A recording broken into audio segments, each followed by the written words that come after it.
Do you want to shape and improve humanity's future? Ever wondered whether you are fully equipped to mold technology for the betterment of humanity? As the world's largest technical professional organization, IEEE is dedicated towards enhancing technology for the benefit of humanity. A global community of more than 500,000 members in over 160 countries and 10 geographic regions. Get access to over 45 societies and technical councils and benefit from a worldwide technology community. Its digital library, IEEE Explore, is a repository for nearly 4 million scholarly scientific documents. IEEE provides you with a ticket to more than 1,600 conferences organized every year across the globe, as well as the opportunity to work closely with the industry on more than 1,600 internationally recognized standards and projects. As one of the largest knowledge generators for technology professionals across governments, academia, and businesses, the IEEE vision is focused on 6 core values. The community provides credibility to your technical expertise and volunteering persona. The IEEE Pune section is the youngest and most active IEEE section in India, with its membership growing exponentially over the years. Recently, several awards have been won, like the Outstanding Medium-Sized section, Membership Growth, and Humanitarian Technology Activities. If you're a student or a professional member of the IEEE Pune section, you automatically become an active member of the IEEE Region 10 and Global IEEE organization at large. A plethora of opportunities in higher education and career enhancement open up. The IEEE Pune section is enhancing public's understanding of engineering and technology. It is pursuing standards for their practical application by driving initiatives such as the Special Interest Group for Affordable Agriculture, the Special Interest Group for Healthcare, which converges engineering with medical systems and services, especially during pandemics, and STEM to STEAM, which opens up the beautiful world of arts into hardcore sciences. For professionals, the Pune section has its own flagship international conference, the PuneCon, dedicated to supporting lifelong learning. Technical sponsorship is provided for many international conferences, which empowers members to present, to review, to evaluate, to contribute, and thus develop.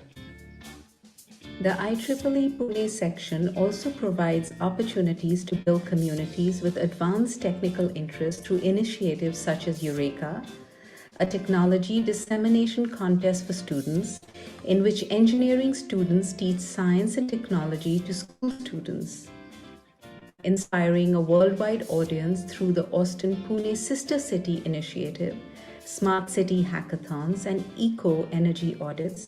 The IEEE Pune section even supports the arts and history via museums and musicians. Besides, it connects to many professional organizations and corporates like Pune International Center, Maratha Chamber of Commerce, and Tata Consultancy Services. All these are unparalleled opportunities for quality networking, impactful volunteering, exponential professional enhancement, and path-breaking work opportunities. The section is also gearing up to contribute to public policy and government-driven initiatives at national level. Learn more about Pune section activities and membership by going to IEEEPunesection.org. Join the IEEE Pune section today. Bring your world-changing ideas to life. Make the world a better and safer place by putting your signature on the future.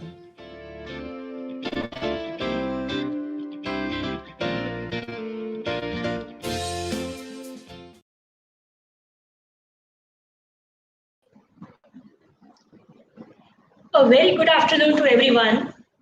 Hello, I'm Dr. Madhvi Vaidya from the Computer Science Department, Vivekanand Education Society's College of Arts, Science and Commerce. It's my pleasure to compare today's proceedings.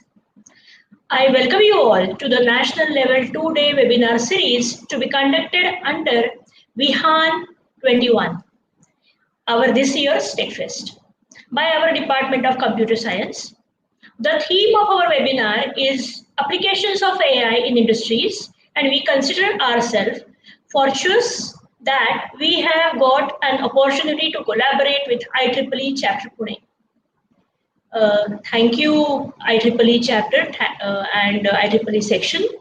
I would like to request Mr. Kamlakar Bhopatkar, Coordinator of the Department of Computer Science, to start with the initial session.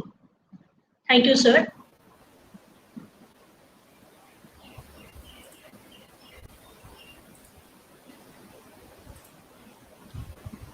Thank you, Madhvi Madam.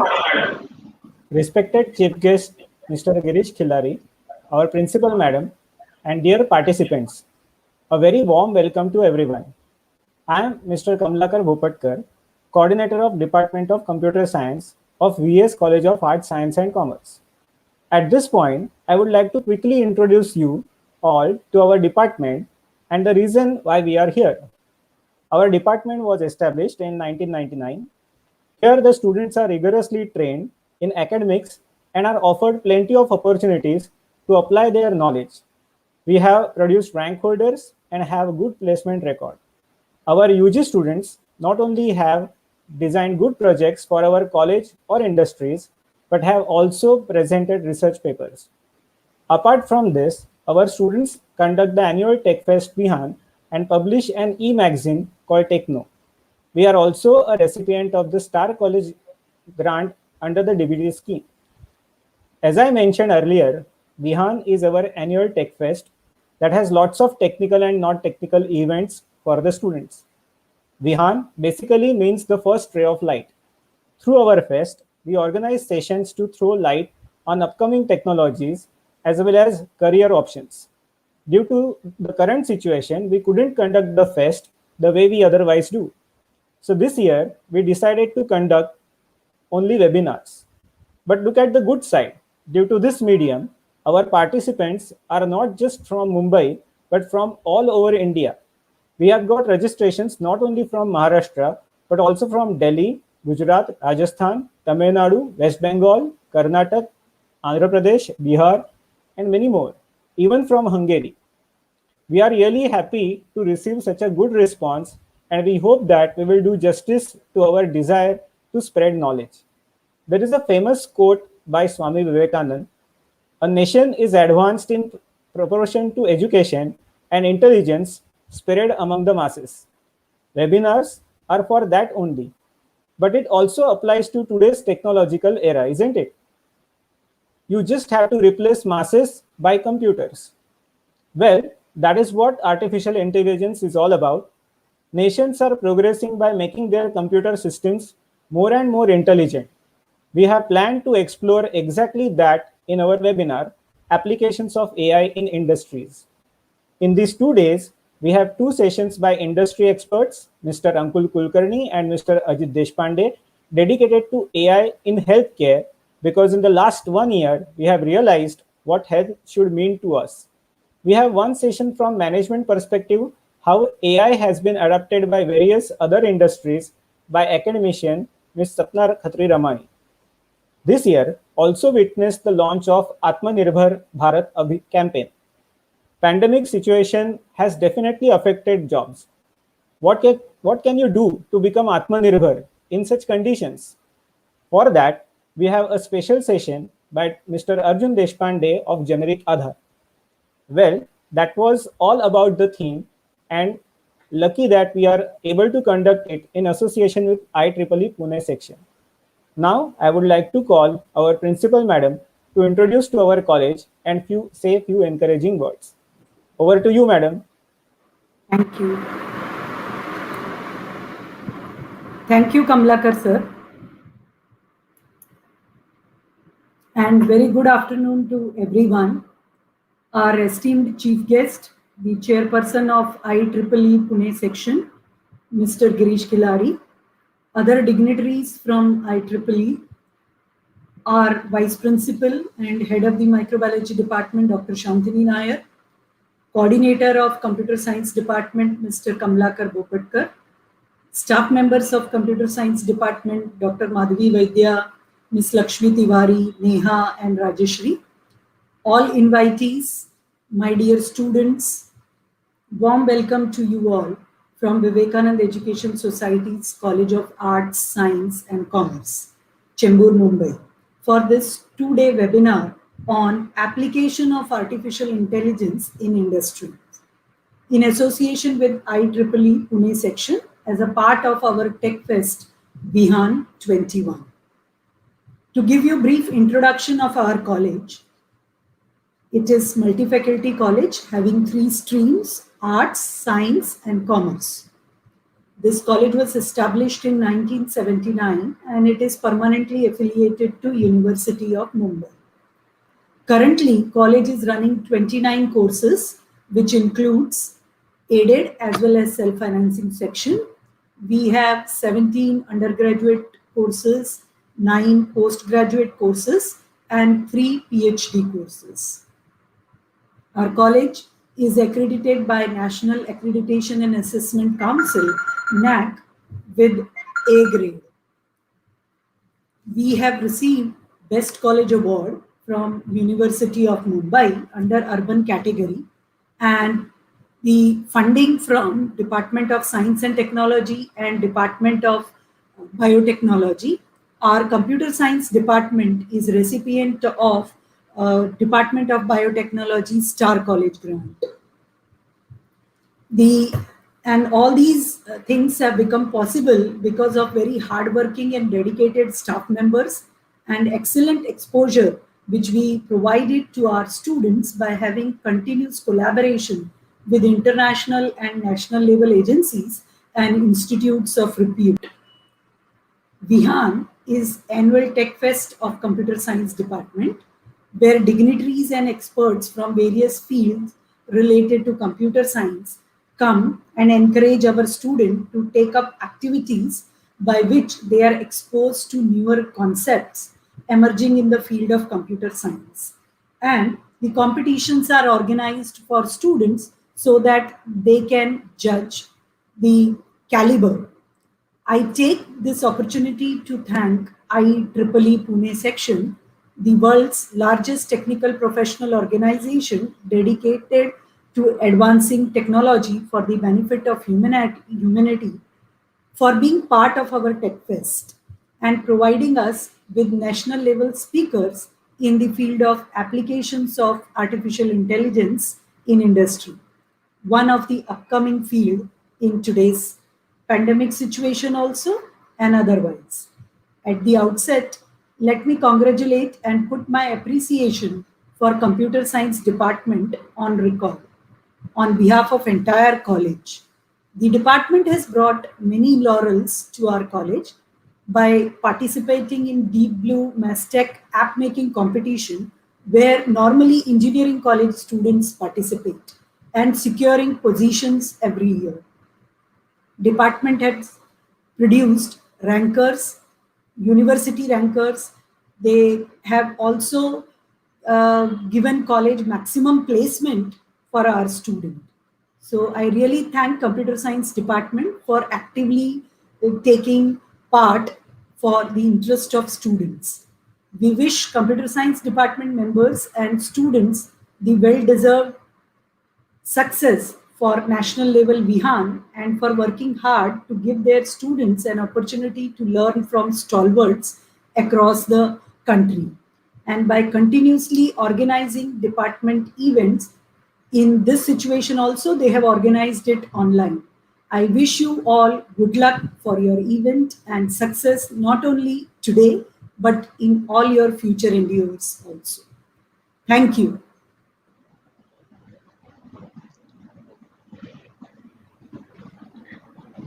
Thanks to our principal madam, Dr. Anita Kanwar, for her encouraging speech, which acts as a motivation for us and the entire computer science department to conduct such national level events.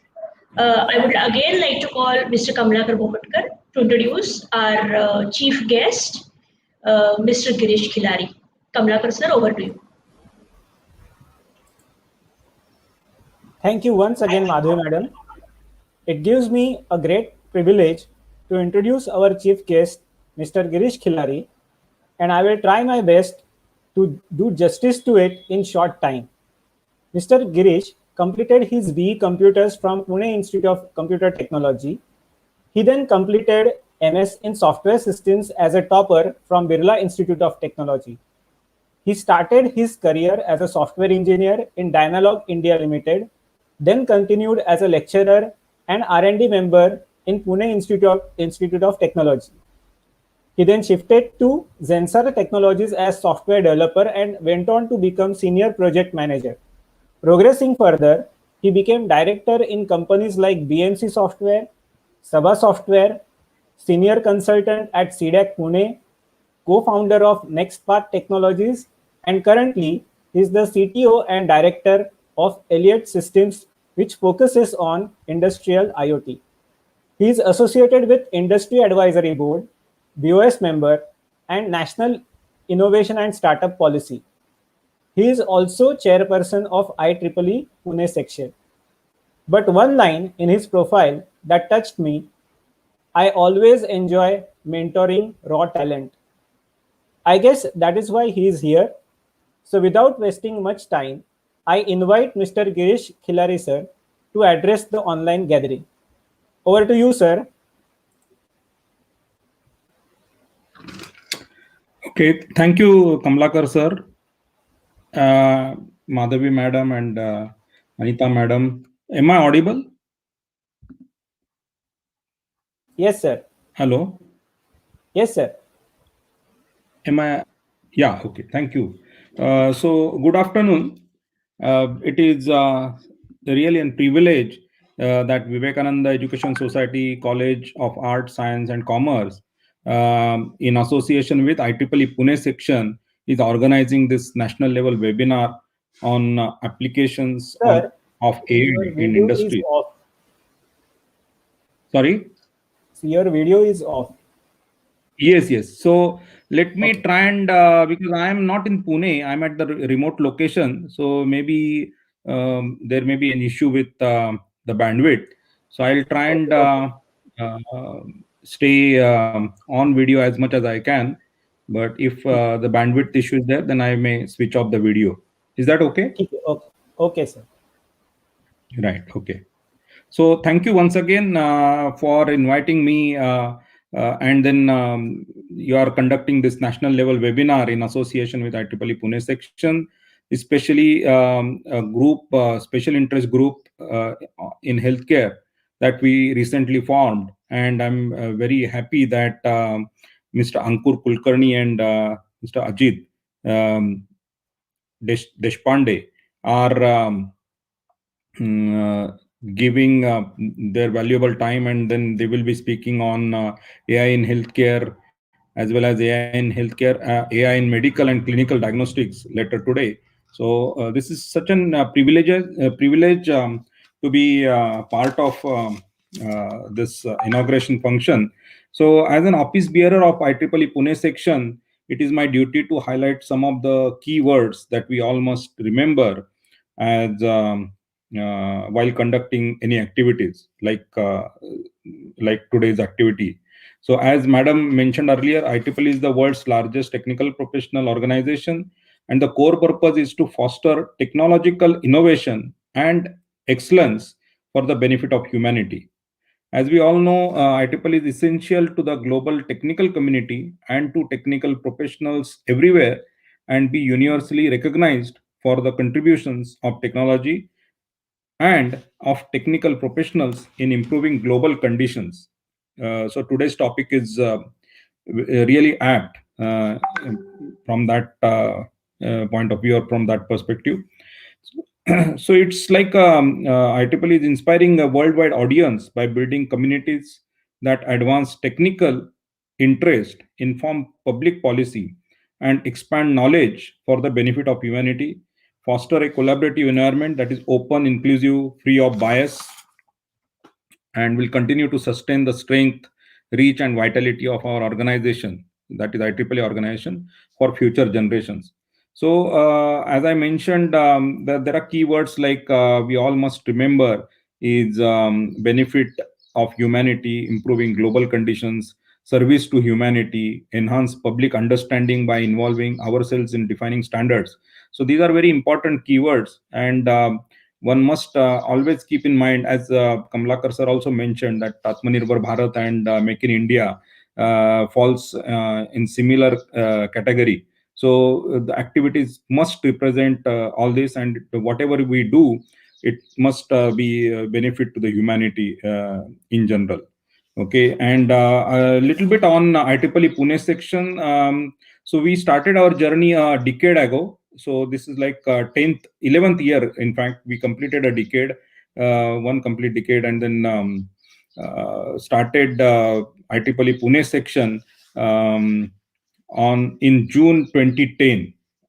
And since then, there is no looking back. So every student and professional member contributed significantly to the growth of the section.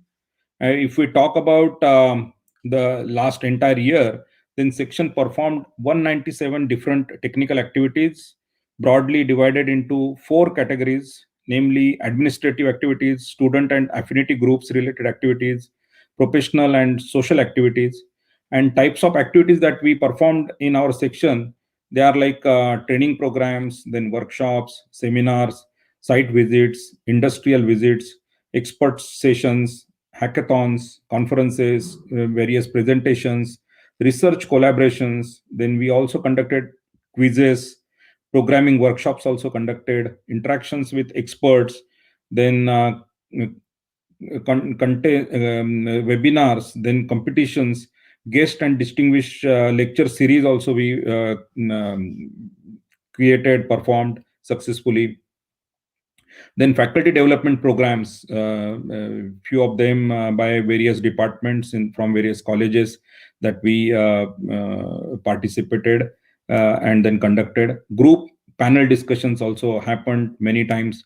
Science and art activities, then affordable agriculture laboratory setups. So there are 10 laboratories that we have opened in and around Pune. So colleges like yours must take advantage, and we will help you setting up affordable agriculture lab at your college as well.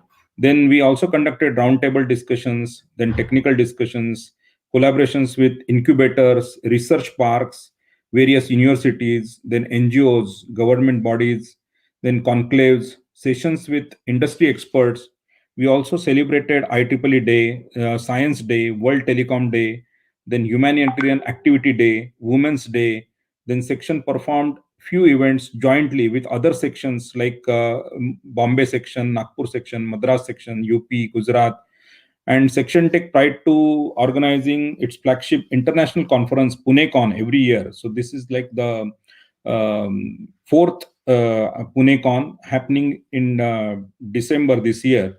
And MIT ADT University at Loni Kalbor is the host of PuneCon in this year, 2021. And next year it is going to happen at AISSMS College, IOIT, near Pune station. And then Education Chapter Society successfully conducted Eureka, that is the Education Rekha, a national level event that involves college students at various schools across the country. So that was another flagship event that we conducted. So all in all, we have great opportunity to collaborate not only with this webinar, but as I mentioned, there are many activities that section is conducting. So 197 activities in 365 days. You can imagine that the activities are happening every other day of the year. So most welcome to join hands with IEEE Pune section, and we can do wonders together. Okay.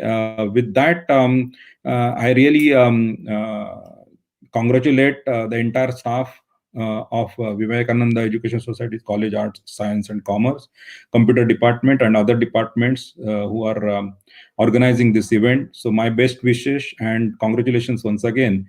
And I have no doubts that whoever is participating, the entire community, audience, it's a knowledge treat. Hearing thoughts from Ankur and Ajit and Arjun and then Sapna madam. So once again, I wish every success, all the best for next 2 days. Okay. Thank you very much. Over to you, Kamlakar sir. Thank you so much, Mr. Girish Khilari. Sir, it is a great honor for us to have you over here in today's event and enlighten us with the knowledge and the wisdom, and to give an insight on the activities conducted by IEEE Pune chapter. Thanks for giving us and inviting us to conduct various such activities with IEEE Pune. We will surely think about the same and take the advantage. Thank you once again, sir. Thank you. Without further ado, we would proceed towards the next part of the program, where Mr. Ankur Kulkarni and Mr. Ajit Deshpande will speak on the role of AI in healthcare. Actually, we know how AI plays a vital role in our lives, right from our everyday use of Google Assistant or Alexa to ordering food. And obviously today we are going to look at the healthcare services. What is the role of AI in healthcare services? So I would like to call Ms. Neha to introduce our first speaker, Mr. Ankur Kulkarni. Over to you, Neha. Thank you, Madhavi ma'am. Good afternoon, one and all. It's a great pleasure for me to introduce our speakers today who are going to share knowledge on applications of AI in healthcare industry. Our speaker is a global head of life sciences, healthcare, and public services. He is working along with his team in bringing in innovative catalog solutions and building capabilities in consulting and as a service solution for life sciences and healthcare industry customers, helping them in achieving their growth and transformation journey by building diagnostics and predictive analytical models, solving problems using advanced analytical techniques like artificial intelligence, machine learning, NLP, and providing services right from assessment to insights and reporting. Prior to current role, he was heading COIN Partnership Program and Geography Head for India Cognitive Business Operations in TCS. In his 28 years of work experience, he worked with companies like Transamerica Distribution Finance, ICICI Bank, GE Capital, and Bajaj Finserv. He studied Chartered Accountancy, Management Development from IIM, and Senior Executive Program from IMD. He is an active member of IEEE Pune chapter. So let's welcome Mr. Ankur Kulkarni sir, who would talk on AI in pharma and life sciences. And as for the participants, please add your queries into the chat box so it would be easier for us to take them one by one at the end of session. Thank you, and over to you, Mr. Ankur sir. Yeah, thank you, Neha ma'am. So can am I audible there? Yes, sir. Yeah. I just want to share my screen.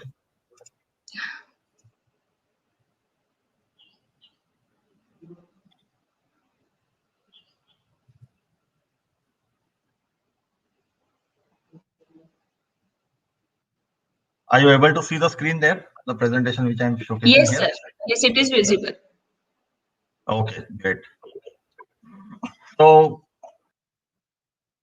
hello everyone and greetings to you all.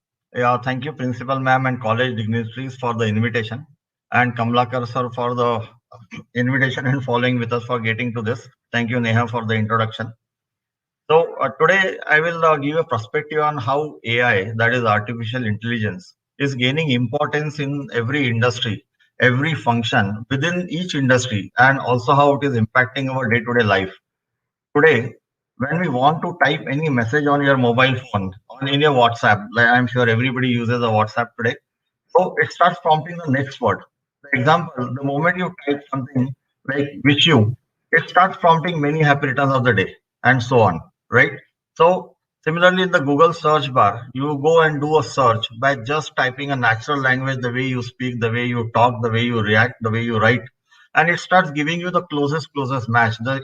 If I go and say, okay, which is the best Chinese restaurant in Dadar, immediately start popping the list. Okay.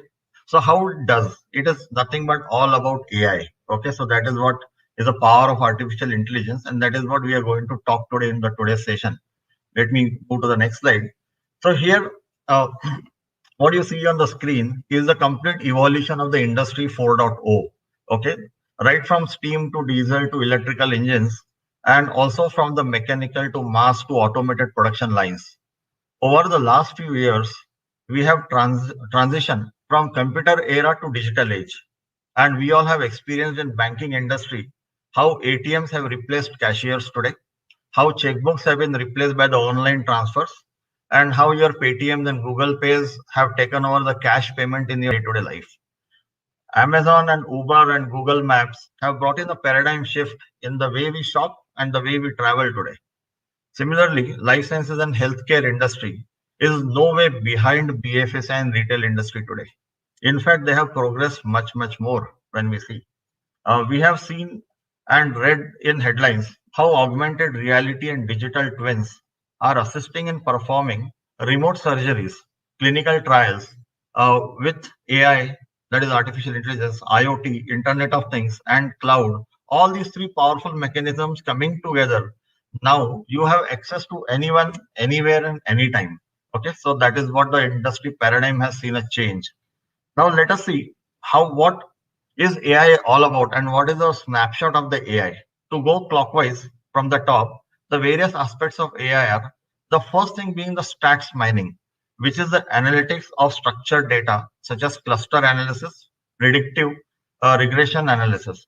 In the text mining, the second box, the text data analytics, which covers NLP driven applications, text transactions, text extraction, insight generation.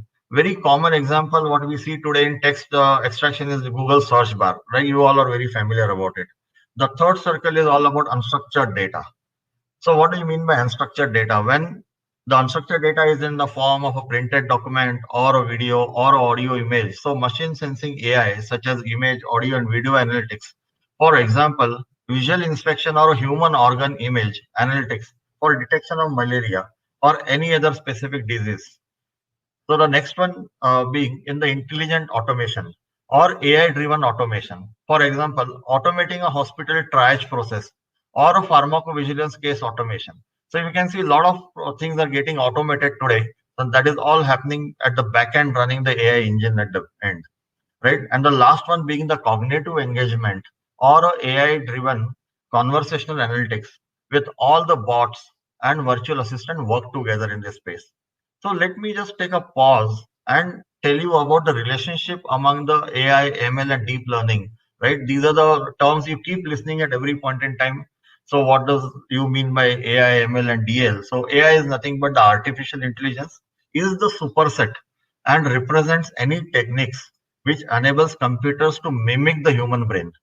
Similarly, machine learning is a subset of AI, a data analysis method that automates analytical model building using algorithms that iteratively learn from the data.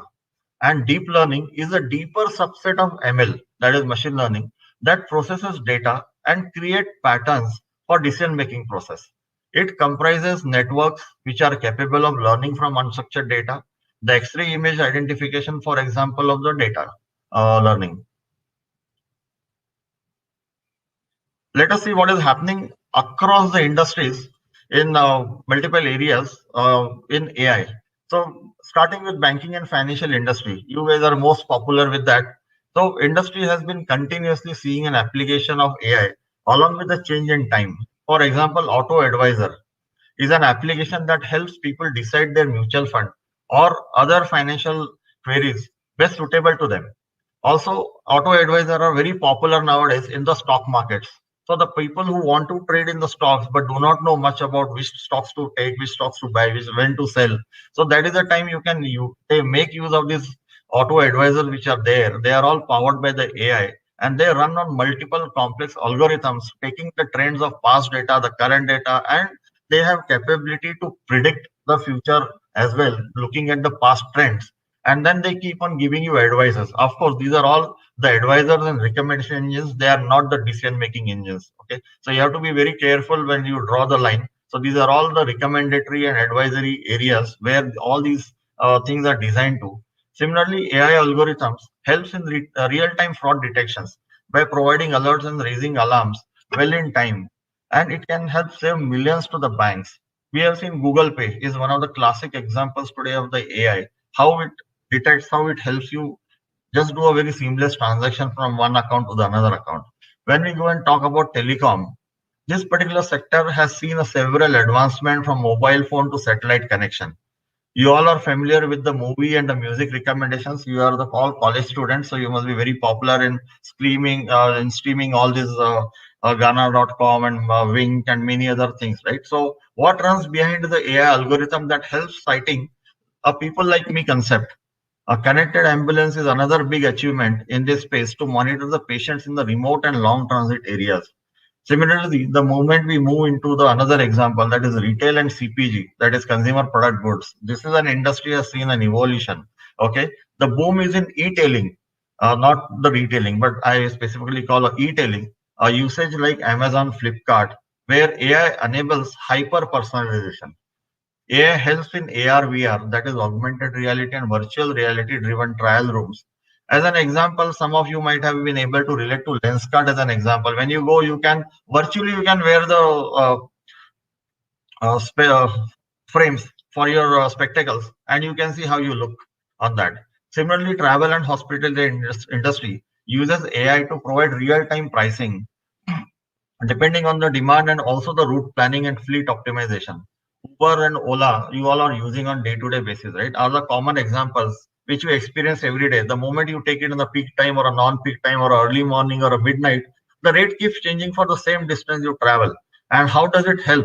And how does it do on the real-time basis? How do a Uber person or Ola driver tells you this is what is going to be the rate for that particular time? This is all because of the AI algorithms which keep running at the back end, and on the real time, depending on the time of the day you're traveling, it keeps throwing that information out, and that's how you see all this happening at the same point in time. Similarly, you would have seen when the flight booking you do, sometimes it shows a different rate, sometimes it shows a different rate. So I think this is all because of the AI. So depending on they adjust all the algorithms to the demand, to the peak time, to the peak load, to the non-peak load, and all those things to attract the customer. They throw away discounts and all those things. So that all happening because the AI is giving all this power to the decision making. Similarly, into the high-tech industry, an example of AI are automated coding, visual analytics, and of quality assurance. Say a printer ink quality uh, for a printer manufacturer becomes more critical aspect to monitor, right? So how do we monitor that particular thing into the high-tech industry? So let me move to the next slide here. So that is where when we start moving there, the most convincing applications also in a very high AI has been leveraged in highly complex manufacturing industry. For example, digital twins of machines and processes where people find difficult to reach, such as turbine and blast furnaces. Likewise, energy and resources leverages AI for predicting failure of machines. All these energy machines and turbines and all into the deep, into the mines or into the dams, and it's a very difficultly location based.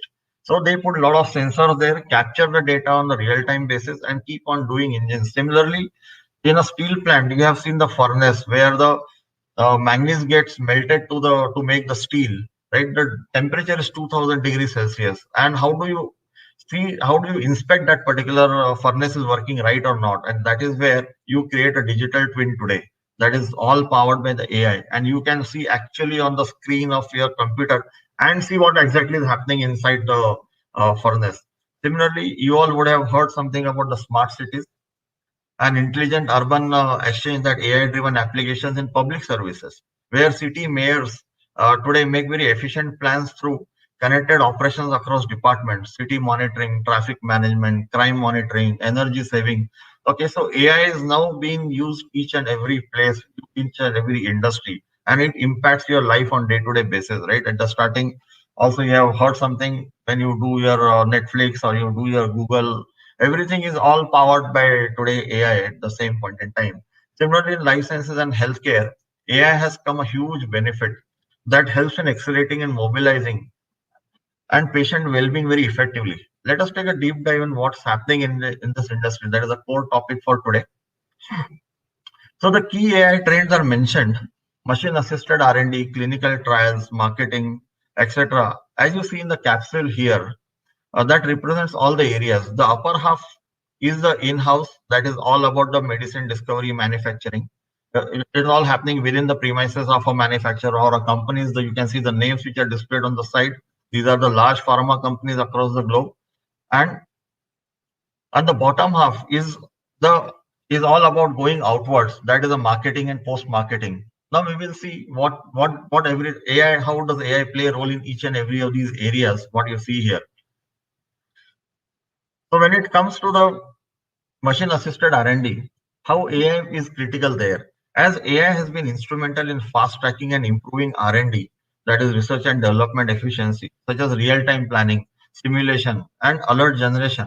AI-enabled drug target identification, digital twins of organs, and processes twins as assess drug impact. Companies like AstraZeneca are just one of the greatest example, which uses a recurrent neural network, that is RNN, to perform this kind of a study into their R&D. In clinical trials, AI on clinical IoT is used for getting insights or patterns by real-time streaming of data from patients' wearable devices. Similarly, the unique digital health signature is an intelligent technique to identify uniqueness of each patient to enable the personalized medicine. AI is in use for disease prediction, drug discovery, development of entire processes, trials, including pharmacokinetics and pharmacodynamics drugs. For example, Novartis leverages AI in real-world data and advanced analytics technologies in oncology studies, while Amgen, which is a US-based company, leverages AI to help chemists to select new compounds which are there.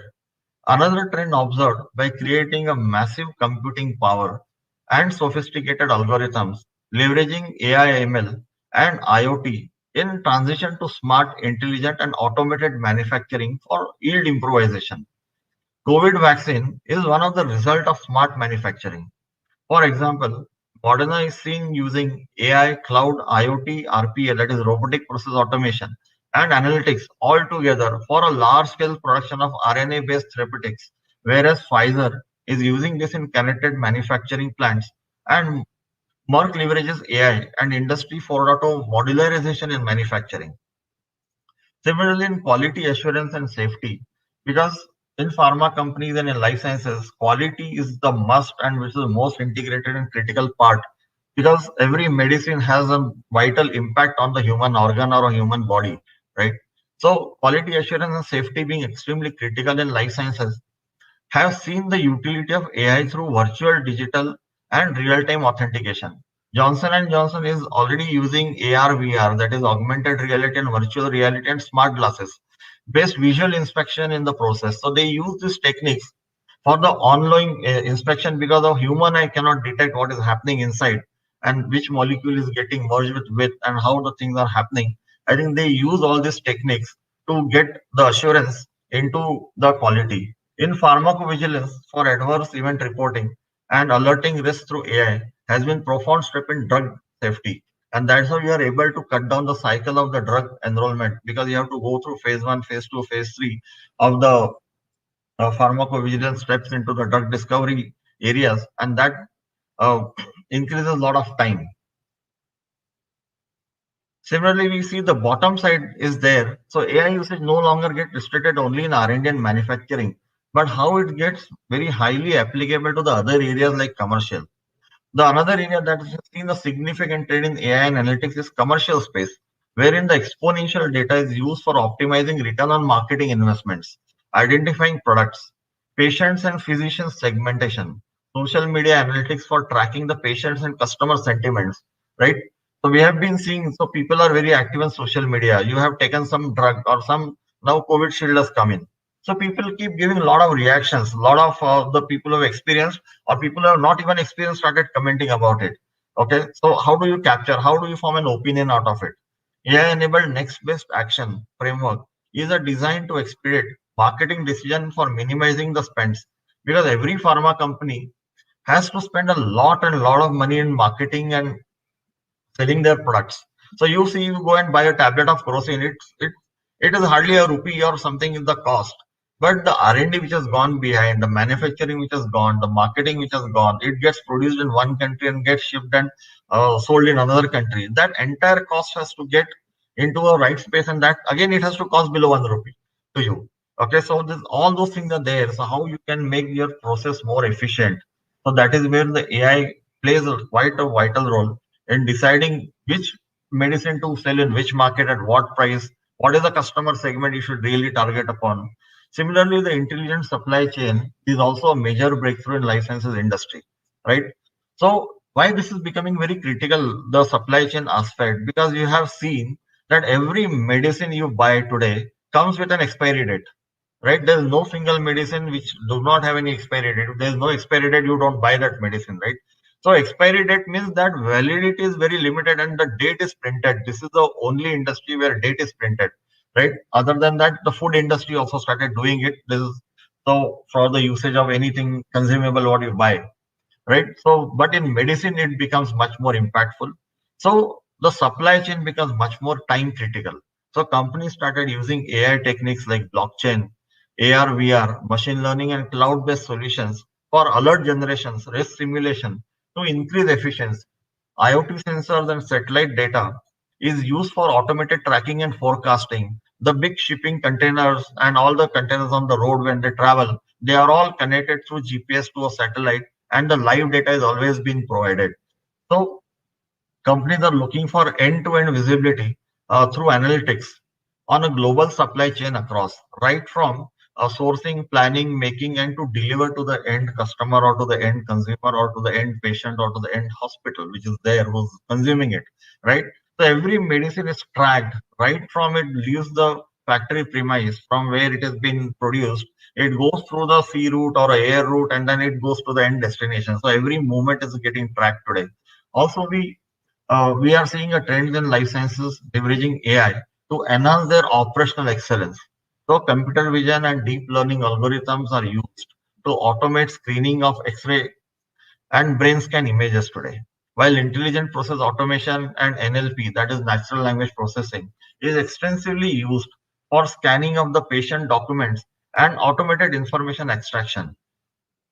Also, in the post-market monitoring, what happens once the medicine is already sold into the market and people have already consumed in that particular space? The life science companies leverages AI-driven cognitive engagement, largely in virtual assistant, to guide customers throughout their journey, offering online AI health and nursing services. So Johnson, Sanofi, Novartis are some of the world-class companies here are the classic examples who are very active in the post-market monitoring space. So all these companies, when after selling the product, they still stay connected to their end consumer who has consumed this particular drug or maybe consumed this particular medicine or use some plant or some implants into their fractures or something. And they keep connected to the customers and keep taking their feedback and keep seeing, okay, is this person is good enough, is he finding better and all. So that is how it keeps happening in this particular industry too, and that is all possible because it all gets connected through the IoT, through cloud, and through all these artificial intelligence coming together, and they keep capturing the data. It doesn't capture data only by the text you type or the tables you create. But the moment you're talking, the moment you're trying to write something, scribbling, the moment you see some videos, the moment you try to post into social media, you go and put some comments into your Twitter or Facebook. I think all these areas, it keeps getting surfaced. It keeps getting, there's a crawling engines which are there. They keep collecting the keywords, get the data together and keep on processing and give the meaningful information. Now let us see what is happening into the healthcare side. Okay, the healthcare is moving away from the traditional methods of treatments and now started talking and focusing on overall wellness of the patients and customers. So what all companies I am dealing with today, large pharma companies and large healthcare companies today in the globe, nobody talks about the treatments. Okay, so they say, okay, I want my end customer or end patient to be in a good health. Okay, that is where the wellness part comes about. It is a much larger connotation today. And all these providers, payers, and pharmacy benefit managers. So providers are typically the hospitals where you get the medicine treatments.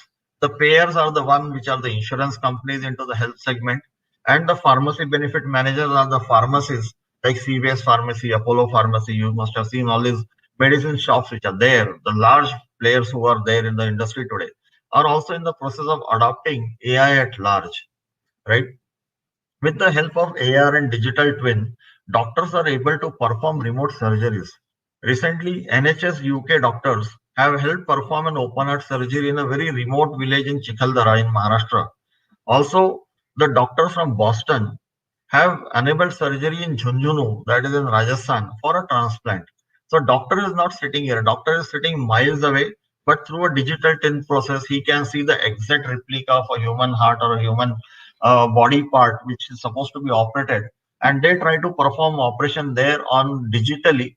And the actual doctor who's there here in the front of the patient, he does it on the patient by looking at the screen monitor and exactly perform the same thing, and these operations are becoming successful.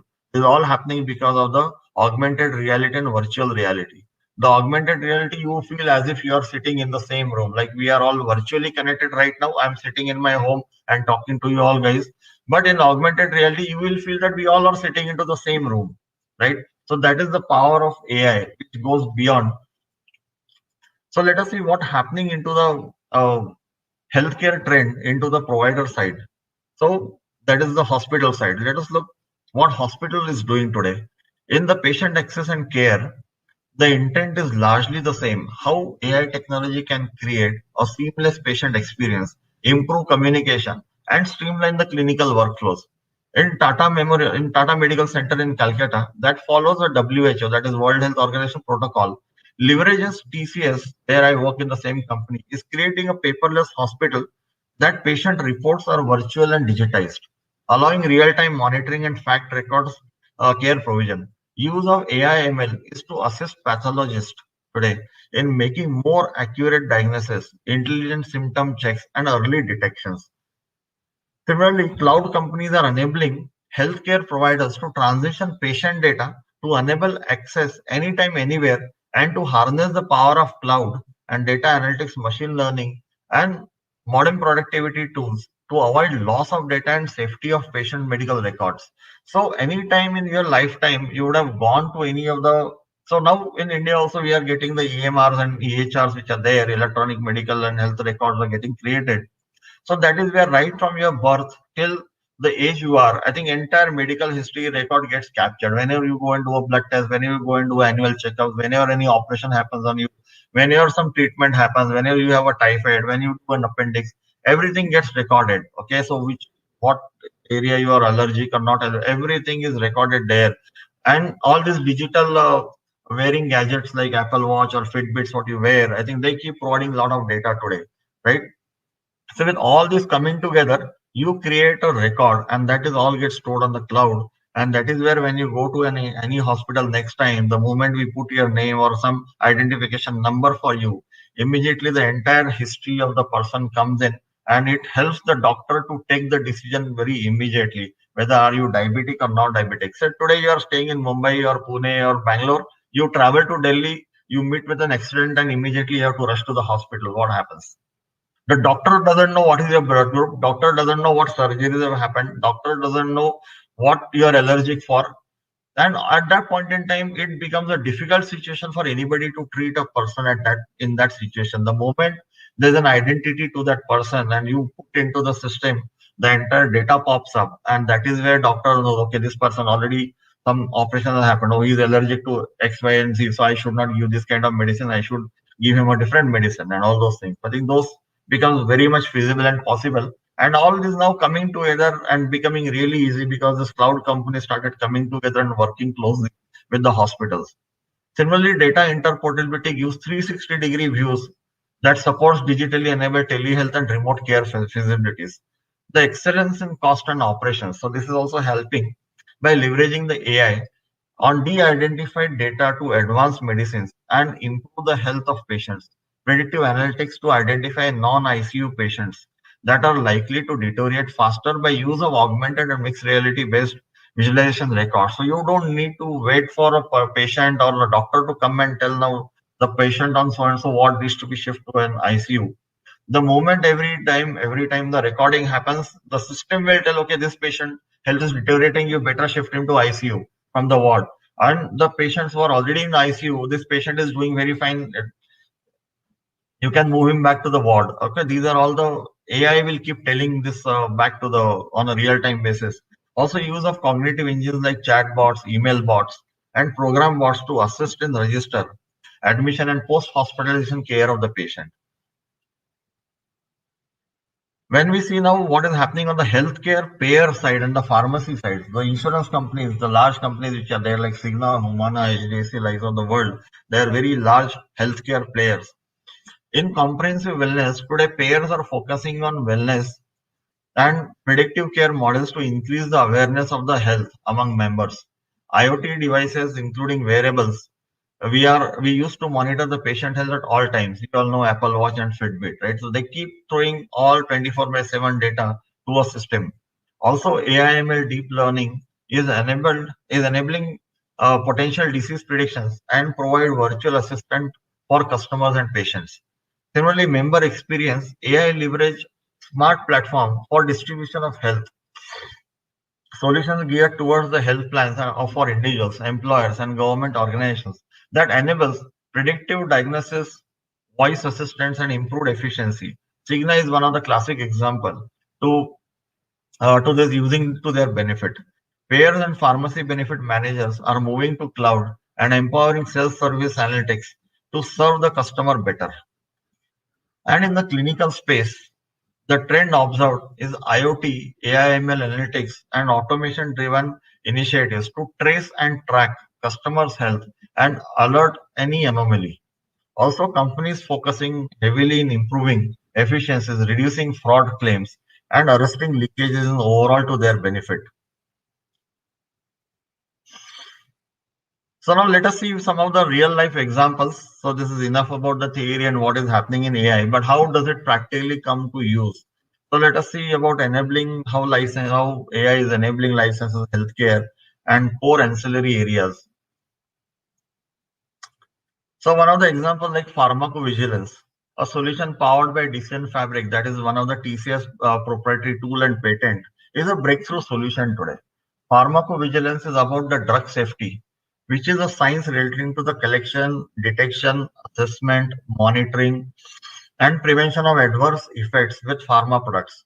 Since the process is based on combination of structured and unstructured data, TCS Decision Fabric platform enables fast tracking it with the use of AI, NLP, and image analytics techniques, resulting in reduction in cycle time of clinical trials and cost by over 30%.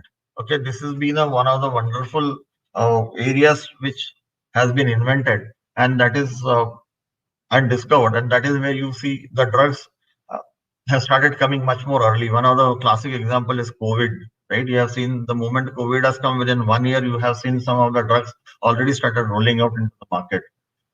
Right. Similarly, another example of leveraging advanced AI technology is free from fabrication of nanobiomaterials using 3D printing that has made a great contribution to the biomedical research and healthcare where mass personalization of medical devices is required. So with the help of AI and all this AR, so what has happened, you take the image of your body part which is in trouble and try to get the exactly same looking part printed today. So, and the exact printing happens which fit to a person. So once you print a hand, it cannot fit from person A to person B to person C because every person's body structure is different. So it gets customized largely. Earlier, the parts used to come in a fixed steel or a metal or some of the materials, right? And then you cannot fit. You have to doctor has to keep on adjustment, and doctor says, no, you have to live with it like this only. But now the situation is completely changed. This is another example where automated detection of defects by using a computer vision and deep learning techniques of algorithms here. Models studies the historical patterns of the defects in medical devices and identifies the potential defects that helps in quality check and saves enormous time. So you see the picture on the top, the original defect area. it keeps on learning, and then when you go to the bottom area, it starts predicting what is going to go wrong, and that's how you immediately go and keep correcting when the manufacturing process is happening. Similarly, another example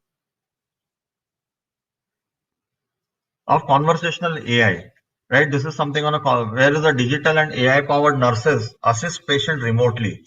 So there is no physical nurse who's going and talking to the patient, but he keeps talking on the phone as a normal human being. Like you have experienced something called Alexa, right? And Siri on your phones and Alexa in the home.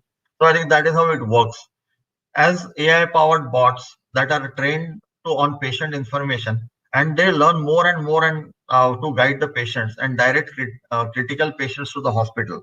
Example is Molly from a Mayo Clinic. They have developed an app as Molly, which is there. She keep talking to all the patients who they get discharged from the hospital, go home, and she connects with them morning, evening, and talks to them and keep giving them advices what to do the next.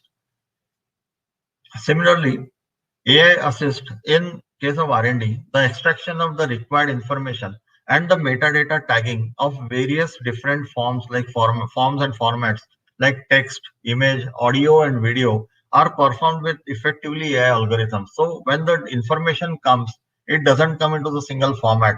Sometimes it is coming in text as well as images or audio or a video. Then it has to keep on extracting that relevant image and then give you the actual drug discovery, what is in working in favor, what is in adverse impacts which are happening. Similarly, some of the very common examples now, because of COVID, this has become steadily more popular to you. All you would be able to relate the example monitoring of social distancing. As you know how important it has become, how to maintain the WHO specified minimum physical distance to prevent the spread of COVID. In mass gathering or any public places, this becomes a troublesome for someone to monitor centrally. AI assists in detecting the people movement and highlighting when people breach the required distance, which in turn enables appropriate measures by the control room. Any breaches are highlighted in red boxes, which also enables triggering an alert. You see most of the people walking there on the left hand side, on the right hand side. All the green boxes where people are keeping distances are in green. The moment anybody comes together, they are not following the social distancing. The AI engine tells, okay, they virtually calculate the distance between the two and say, okay, this is the red, and they immediately alert goes to them.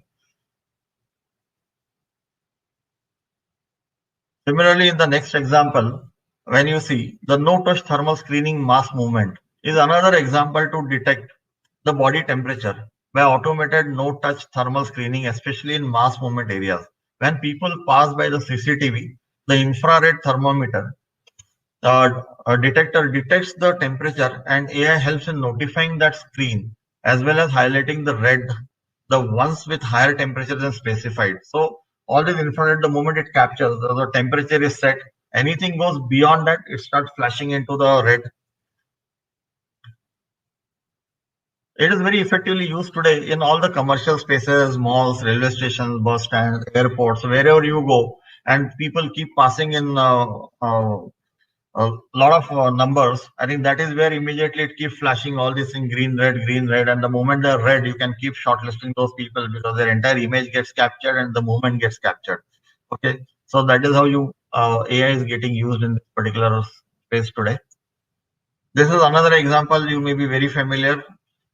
Preventing the spread of COVID using the mask. AI assists in central monitoring authorities to detect the alert in the case of violation of mask. If the highlights in the green boxes where the masks are worn, and also in the red boxes where the people are not wearing the mask. So you can see the moment it gets, you can go and catch these kind of people and alert. This is one of the very interesting examples which has emerged, and now the new technology which is called as word cloud is started emerging. So this is the example of that. You see two portions on the top and the bottom. So with the help of AI, it is possible to extract the topics and emotions of what people are specifically talking about in social media today. And this is about a study conducted last year. The topics and the word cloud are detected in the 4 months time frame. Okay, January 2020 to April 2020. In January there were very general topics. You see on the top pie chart which is there. But in April, the topics were very specific to anxiety actions and completely changed. The pie graph completely changed. The general information blue pie graph on the left has completely changed when we go to the April. And then the typical word like anxiety action started coming in. Similarly, if you see the word cloud bottom 4 boxes which are there, you can notice the first box in January, people started talking about first case, confirmed case, and all those things being very common in January. But towards the April, it was more of the pandemic. So the words what you use in social media, the moment you keep sending WhatsApp messages, the moment you keep doing something on a Twitter or a Flickr, or also in keep putting into your social media, in Facebook and all across, what words you keep throwing at every point in time through your communication, which is available in a public domain, the words keep capturing. The word cloud is something that keeps catching the most common words getting used today in the market, and it has a power. AI has a power to assimilate all these top words coming together and give you some this out of it. Okay, now in January, first case is there, case confirmed is there, because this was a new topic. Pandemic word was never been used at that because nobody knew. But with an experience and going through February and March, by April, people say, oh no, it's a pandemic and we have to deal with it differently. So the first case confirmed is completely gone, and the words like different words started emerging out of it, right? Similarly, this is one of the examples of Tata Memorial, which I picked up, live example, which we developed there. So triage is a process of routing patients in hospital. This example is about process excellence, where patients await their turns to be called to go to specific departments. Instead of humans, AI enables machine to read the form electronically, the form which is in handwritten or in a printed form, and put those into the respective folders of triage. Could be automated. So patients are immediately shifted the moment you fill in application, put into the machine decides, okay, you go to the room number 1, you go to the room number 4, you go to the room number 3, and that is where the admission or readmission or OPD or a follow-up, what all you come from, you immediately go into those kind of queues. You will also see the similar process into the AIMS hospital in Delhi. Okay, that is where many patients used to come, and the number of quantity of patient was so large coming from UP, Bihar, Rajasthan, Punjab, Haryana, and across the country. AI AIMS is used to get flooded, and three days nobody used to attend them because they are all sitting in a queue and nobody knows what to do there. Then we came, TCS gave a solution there of managing the entire front office and the entire patient. The moment you go there, within 2 hours, the patient gets attended to. Okay, so these are all the solutions which keep on coming, and all is getting refined more and more because of the AI's following and giving you a lot of power to assess the particular data. So these are some of the examples of recent times to help you uh, gather a few of the power of artificial intelligence and the need in everyday life. Okay, with this I hand it over to Neha madam.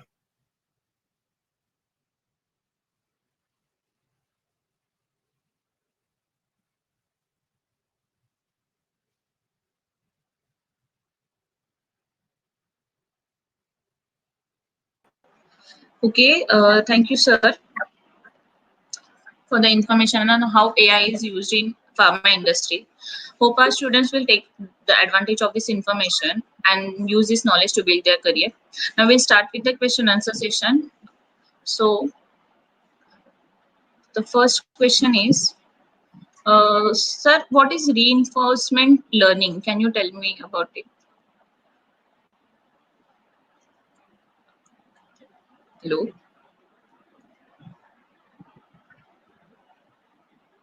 Hello? Hello. Hello. Yes, sir. Yeah, reinforcement learning is something that you keep getting a lot of information back again, and you keep on updating. And I'm getting a lot of echo now. So I think you keep on updating. So you create a model there, and then you try to put a benchmark of 50% for each and everything. So decision what you have taken. And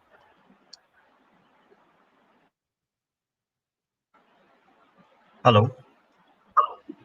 Hello. I am getting a lot of echo back here. So I think this is one of the examples. I would say I will better give an example for reinforcement learning so people can understand it better. So one of the topics I spoke in BFSI banking industry on the auto advisor, right? So that is one of the classic examples of reinforcement learning. So what happens is auto advisor which are there, they are virtual assistant or intelligent chatbots that is programmed to understand the questions related to the concerns or financial concerns or health concerns of any of the person who's there, right? So this bot is trained with all the possible question and answer. And so you keep on fitting, like we normally say, right? FAQs, so frequently asked questions. So similarly, these bots are initially trained with all the FAQs which are there, and then through reinforcement learning, that continuously learns and memorizes all the new questions which keep coming to them. So reinforcement is something. So every time the same question comes, the bot answers it very effectively.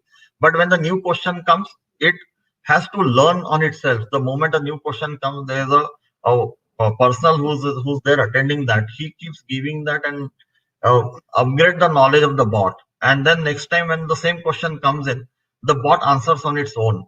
So what happens in this machine learning? What we have seen. So yes, similarly, as and when more and more question keeps coming, it keeps on storing in its memory and it keeps on learning on its own. So you don't have to keep on training them again and again, right? So the reinforcement happens, and that's the engine which keeps on doing on its own and giving them all the required answers at that point in time. So this is bots are typically designed with all the reinforcement learnings. So they are self learnings and they keep learning on their own. And many times you have to do a lot of interventions, and then you have to keep on making bot more and more intelligent as and when you keep getting the new questions. And as and when it sees more use cases, after some point in time, the bot becomes intelligent enough. It doesn't need to go anywhere. It keeps on answering on its own. As and when the new question comes, it keeps on storing in its own thing, and it becomes much more powerful and much more intelligent over a period of time.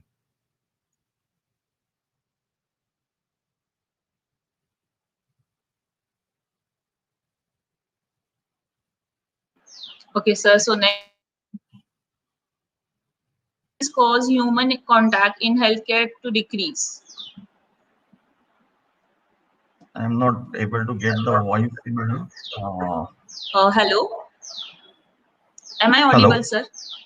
Yeah. Yes. Huh. Okay, so next question, sir. Will artificial intelligence cause human contact in healthcare to decrease?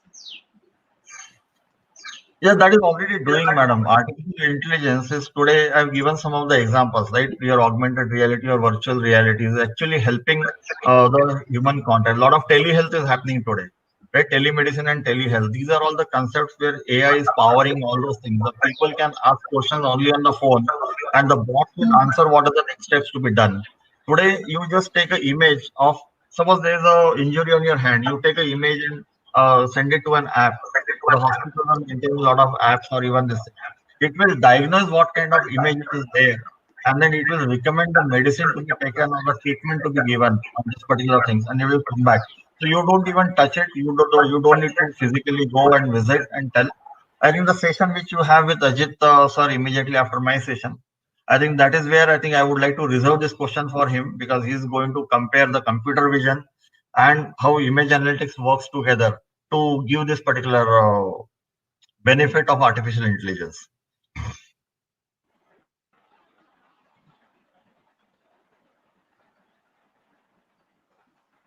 Okay, sir. So there is another question from student. So yeah, how can a data science student kickstart his career for AI in healthcare, and what domain expertise is required? See, the people have to start very basic things of understanding. See, AI in healthcare is something, it's a very wide domain, right? We say, okay, that starts with the clinical trials and R&D to manufacturing to quality, also into the commercial spaces, also into the insurance and banking and pharma. So people of all the streams which are there, people coming from hardcore science background or a commerce background, everybody has a scope to work into the life sciences and healthcare industry. But they can choose a stream in the different areas of the operations. So commerce students can go into the commercial and supply chain, these areas. The science students, the biology students can get into the clinical side of it and drug discovery side of it. So what all you need to do is you need to keep on learning on the R and Python, which are the languages, data core science languages which are there. and also the visualization courses which are there. So you need to be extremely proficient into visualization space in terms of Tableau, Power BI, or these kind of technologies which are coming. And now the areas students in today's world, I would recommend that they should not they should learn cloud aspects also together, because AI on cloud is becoming much more popular, and that is what the future is all about. So whenever they are doing visualization or analytics, if they could get to see the courses, a lot of courses are available. Even if you go to tcells.com site, you will see something called ION, and that is where they can go and search and select many test programs like this, and they can get trained themselves into that on the ION framework, and they can move to these kind of areas, learn how can do they do analytics on cloud, how can they do visualization and advanced visualization, and these are all the techniques. The best thing, if they really want to make a career out of it, they should see something. If they can do a model building at that point in time, they are building the codes, building the algorithms, solving a specific problem, taking the data set and solving the problems. You go to multiple websites today, and if you see, sir, there are a lot of free websites available where they can download and do Python coding. They can download the data from NASA website or multiple other websites, so they can download these kind of data and do their own models and keep learning, do the self-learning there, right? Also, there are specialized courses which they can do.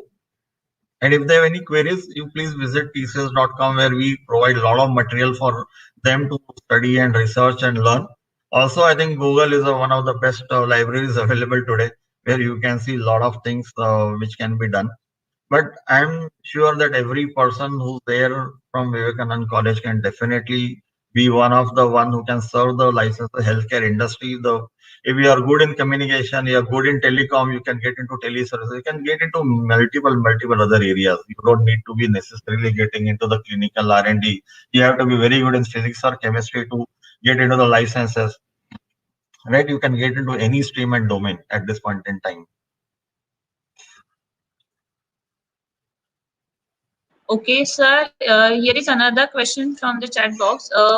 With the help of artificial intelligence robot, can we match the human intelligence? Can we match the Human intelligence. Yeah, see, there's something called immersive analytics and artificial intelligence. Okay, immersive analytics is something which is coming from the human. When AI and IA meets together, that is where you make your computer start mimicking the human brain. Okay, that is where the cognitive aspect of it is where you come both together. So computer starts behaving, or a robot starts behaving like a human, and that is where you keep learning and training him on the cognitive side of it. That is where IA and AI meets together. That is where the computer starts mimicking what the human brain can do. Okay, it can never be the perfect, but it is going much closer to that, and it is keeps on improvising. Like you keep on improvising yourself on day-to-day basis. Every day you see and learn. Even if you the education doesn't stop when you are passed out of the college, right? Every day you keep learning. As and when the mobile came, you started learning something new. As and when the Netflix came, you started learning something new. As and when Ola, Uber came, you started learning something new. How do I operate this particular thing, right? So it is, so you keep on enhancing your knowledge. Similarly, you keep enhancing the same with the robots and the bots which are there. You keep throwing this intelligence, and they are much more powerful in the sense that your memory keeps on vanishing, but their memory is something that keeps on increasing from time to time. Okay, and that's how the storage of the memory and machine learning is a concept where it keeps on learning on its own and store on its own such an enormous data that it never vanishes from there. And that's how at any point in time you ask anything to a bot or a the thing, it keeps answering you back in fractions, because the speed of processing is very high, and that is where we say it is nothing but an artificial brain, and sometimes it acts much more powerful than a human can do. And today, with a lot of scientific research which is happening, and these models are getting trained so well that when it comes to a image processing, suppose you see an x-ray and you want to say, okay, whether this x-ray of lung has an infection or not, whether it has a tumor or not, for example. The moment a doctor who's there, who's a physician, who's 20 years, 30 years into the practice, the moment he looks in a black and white screen, that X-ray into a light, he will tell, okay, this is the point, and I think this is 90% chance of cancer is there. right? But at the same time, the doctor who's just 3 years or 5 years passed out of the college, he will go and see, oh yes, something is there. I don't know the gravity. Probably I have to do some more tests. Okay. So the experience teaches something to that particular doctor. The moment he try and go use the artificial intelligence and he puts his X-ray into the machine and runs his application over that, immediately he say, okay, this exactly, it has a tumor. It is into this particular spot. The gravity is 97.9%. Okay, that is a recommendation immediately thrown and given by the this thing. So they act much more powerful today. But as it is always said, this is something been given as a most recommendation and advisory engine, right? It is not a decision engine. So you have to be very diligent enough to take a decision, but it helps you taking the decision very faster. Okay, sir. The next question is, what is an auto advisor, as you mentioned in the banking example? Yeah, auto advisor is a virtual assistant or an intelligent chatbot that is programmed to understand the questions related to the financial concerns or suggest a suitable plan or options to a specific to a person, right? So this what happens, these bots are trained with possible question and answer, what all questions keep happening. So the person who develops a bot try to get the entire vocabulary and build a complete ontology there. And then through the reinforcement learning, that is the every day the market situation changes, every day something happens and they keep getting new instances. So that continuous learning, it puts it back and memorizes all the new questions. I think since most of the people are not very comfortable, which kind of insurance will be suitable for me, which mutual fund should I buy? Okay, my age is so and so, I'm looking forward for my retirement benefit, which is the best mutual fund. Okay, so you have specific question. Okay, I'm just passed out of the college. I want to save my money for education after 4 years. What is the policy I should buy? So this auto advisor, the moment you try to put a question there with all the experience into and the questions which has been asked into this auto advisory, it keeps on throwing back the entire experience of that and give an advice to you. Similarly, in stock market, which is one of the examples which I quoted earlier. So today you don't know which stock should I buy. Should I buy this particular share of Bajaj Auto or sell? Then immediately the bot will respond with the its own assessment on that. I think these are all the auto advisors. So they will advise you on what are the next possible steps which you should take, looking at the past data, the trend, the market scenarios, and they have the capability to predict the futuristic uh, predictions on that. Okay, sir. So we'll take the last question from the chat box. So, will AI increase unemployment? See, AI, I don't think that will ever increase unemployment. See, today AI has come in big way in the banking industry first, right? The moment your ATMs have come, has all the cashiers lost a job? Banking industry is booming. Banks are hiring much more people, right? Why it is hiring? Because the moment your redundant job has been given to a machine, the same person has a much powerful brain. It starts utilizing for something else, right? So all banks have been expanding. All new age banks after ATMs, where HDFCs and ICICIs and State Bank, you see all across they have been expanding the branches. So banks started expanding more services. Earlier they used to do only banking. Today they are financial advisors to do. They take care of all your retirement plans. They take care of your wealth advisories. They take care of your housing and multiple other areas and loans, right? Banks have expanded their horizon much better. They started selling insurance to you. They started doing mutual funds to you. So they are doing multiple other areas. AI nowhere. AI is something which always be helpful in deciding something much more better and accurate over a period of time. Right? It will never take the job. The moment it does start doing something better, I think the people will go and start doing something different. Okay. So AI is, in my mind, AI is never going to replace any human being at any point in time. It is only going to assist at every point in time to do things much more better.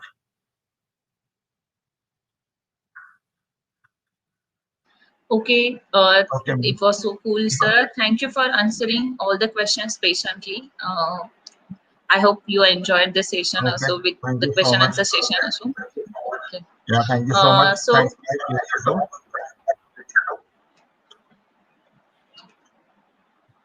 Yeah, that's fine. Okay, I'm so perfect. we have. Good. Okay. Okay, I wish Okay, all the best. so we have done. Yeah, go ahead, ma'am. So we have done with the first session of today's webinar series. So now we'll welcome the second speaker who will talk on AI in medical and the clinical diagnostics. Our speaker is a founder and CEO at the rises.io. He is an entrepreneur, business leader, and technologist. During his career, he managed technically complex projects, building and handling large team strategies, scaling the business and industry collaboration. Before starting Rises.io, he worked for HSBC, TCS, SunGard, SAS, Veritas, and CDAC. He worked in California for 5 years. At HSBC, he was head of Big Data Analytics Factory at HSBC. With TCS, multiple roles, delivery partner for Big Data Analytics with a large team. He was head of Capital Market Innovation Lab, pre-sales and solutioning at the TCS.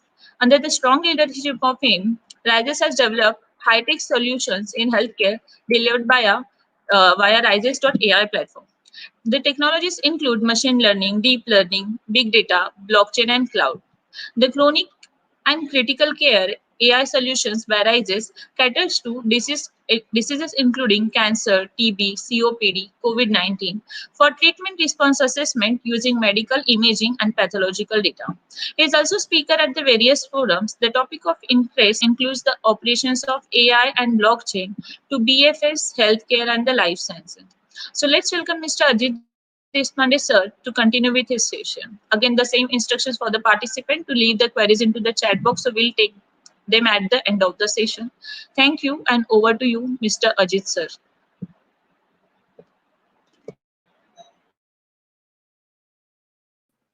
Yeah, thanks a lot. So you're able to see my screen, right? The screen is already shared. Not yet, sir. You are audible. Your screen is not visible, sir. Okay, let me share it again. Okay.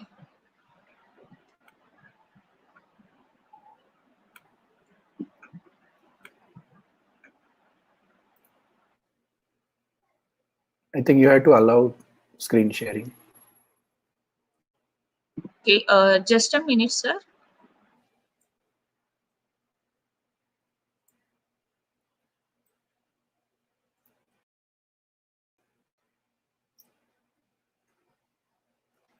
Yeah. Yes, sir. It is visible now. All right. All right. So we can start, right? So. Yes, sir. Yeah. First of all, I would like to thanks the organization, Vivekanand Education Society, and the Girish Khilare sir. He put the context, and also excellent presentation by my co-panelist Ankur.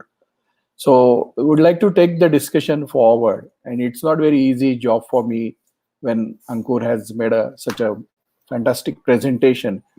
I'll be focusing on the medical and clinical diagnostic aspects of healthcare, and would like to talk about artificial intelligence, the market trends, and some of the technological stuff we have worked on, and then we'll be open for any questions. So some of the stuff Ankur has covered, but just want to reiterate and set the context. The adoption of AI is happening in various industry verticals like healthcare, automation, automotive vehicles, security and defense, manufacturing, education, entertainment, banking and finance. And of recently, it is the workplace. And now people are working from home and a lot of remote location across the world.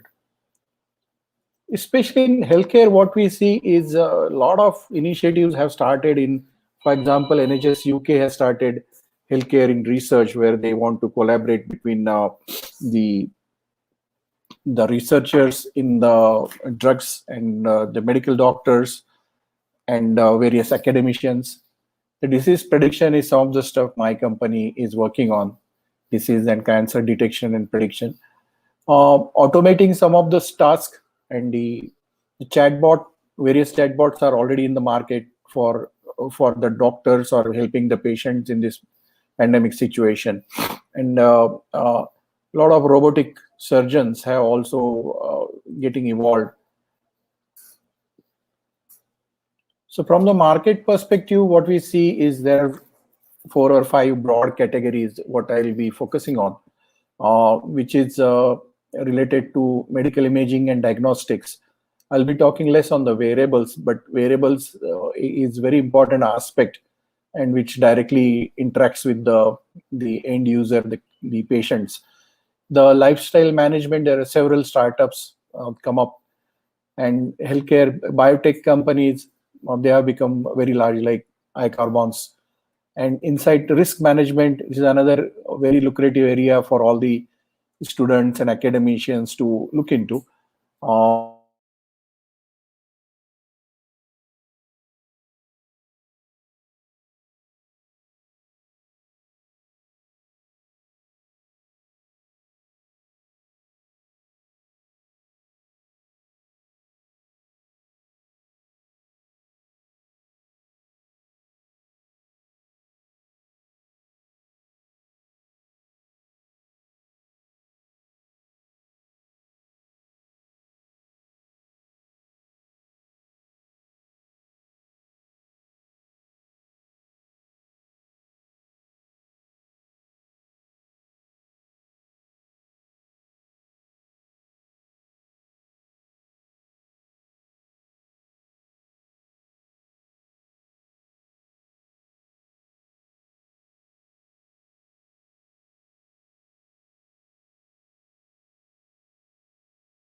Hello participants.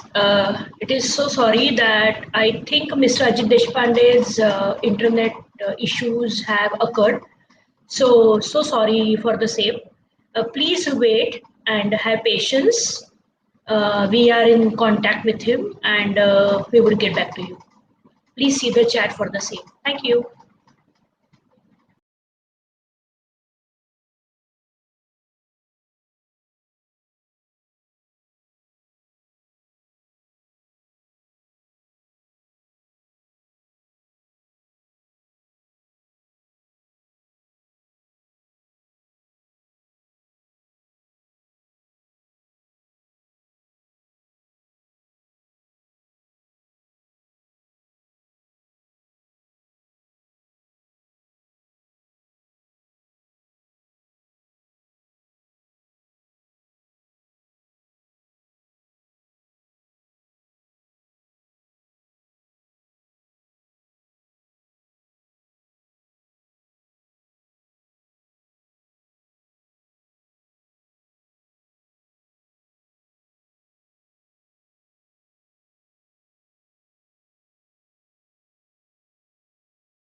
Hello? Can you hear me? Yes, sir. We can hear you. Please go ahead. Yes. Sorry. There was some disconnect issue. So if you allow me, I'll just start. Yeah, you please continue.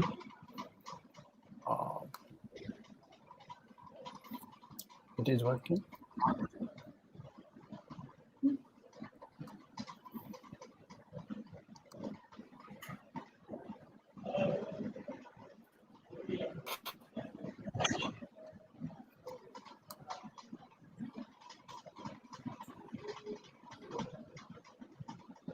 Can you please allow?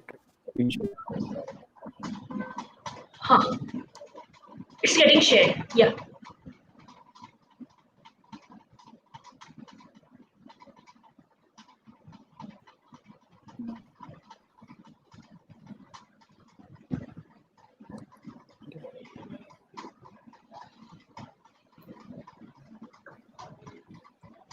Yes, sir. It's seen now.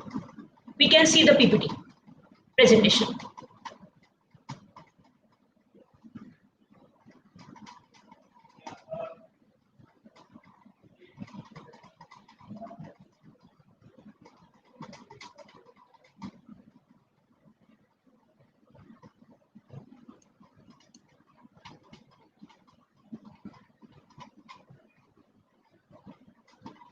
Sir, would you please continue?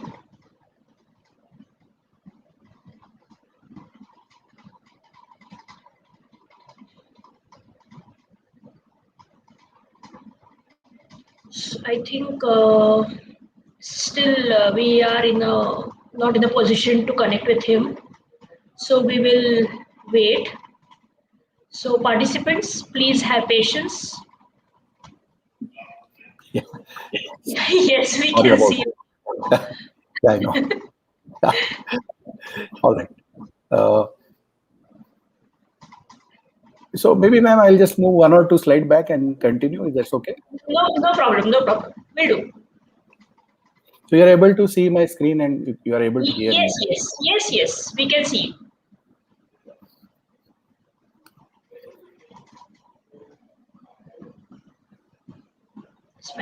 It's fine. Yeah, I'll start from here. Please. So just to quickly recap, I was talking about AI in healthcare and the technology applications of machine learning and deep learning. And this is by CB Insight, one of the market research sites. So the first column you see is medical imaging and diagnostic. That is most focus for me, for my company. Remember, wearable has created a lot of applications like fall detections of elderly people, remote monitoring, and so many. It is not initially we used to see some application like Runkeeper where we keep the heartbeats and how many steps you walk. This is going much beyond that. And health and life cycle management is an important area. The healthcare biotech is like iCarbonx. This is become a very big company, almost $1 billion valuation. And then insight and risk management. This is a new area for the healthcare where mostly the healthcare never used something like risk assessment. And many new techniques are coming in that area.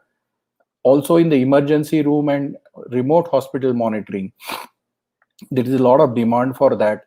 And an earlier speaker talked about drug discovery in other life sciences aspect.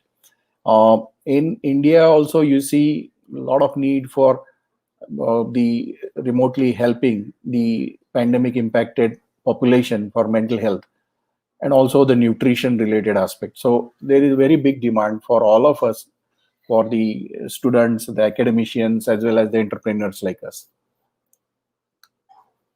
And to give an idea like where exactly it is used, these are some of the examples. You can go and read some of the very good articles there. So AI detects with higher accuracy. The example is COVID-induced pneumonia, where it's not easy to be seen by human eyes. AI-powered medical imaging, that's my area of focus, where we analyze the CT scan, MRI of the world and detect then the progression of the disease, also the prognosis, the designing the molecular structures. This is more of a drug discovery and medicine. The other three areas, facial recognition, social media auditing, and drones, these are the areas are much needed and can be implemented at very small scale as well, because there are a lot of local needs. Are you wearing the mask? Are you following the social distancing? All this data, even the city would be ready to share with the colleges, also the academics. So that's how it has happened in other countries like US and Sweden. So there are a lot of industry and academia collaboration in this area to solve the problems using artificial intelligence. As a government, it's a big plan. It's the Atmanirbhar Bharat AI Challenge. There are several the websites you can see where they are posted the challenges. Many of the source code also posted on something like GitHub. Kaggle, I think most of the home science and other students would be following Kaggle.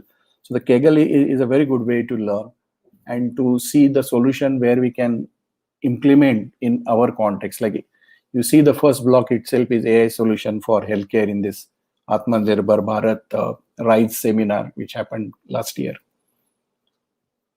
Again, just to set the context, AI is about machine learning, deep learning, the natural language processing, then analysis of vision, speech, and robotics, and various aspects of the data. The type of learning algorithms, what you have seen is there are multiple, and these are mostly available on any of these books and websites. Importantly, whatever domain you want to focus, you need to understand that domain well, because AI is not about pure engineering. It is more of a cognitive science. And for example, now you want to analyze very large amount of data, like in fraud detection, and just do the classification and regression.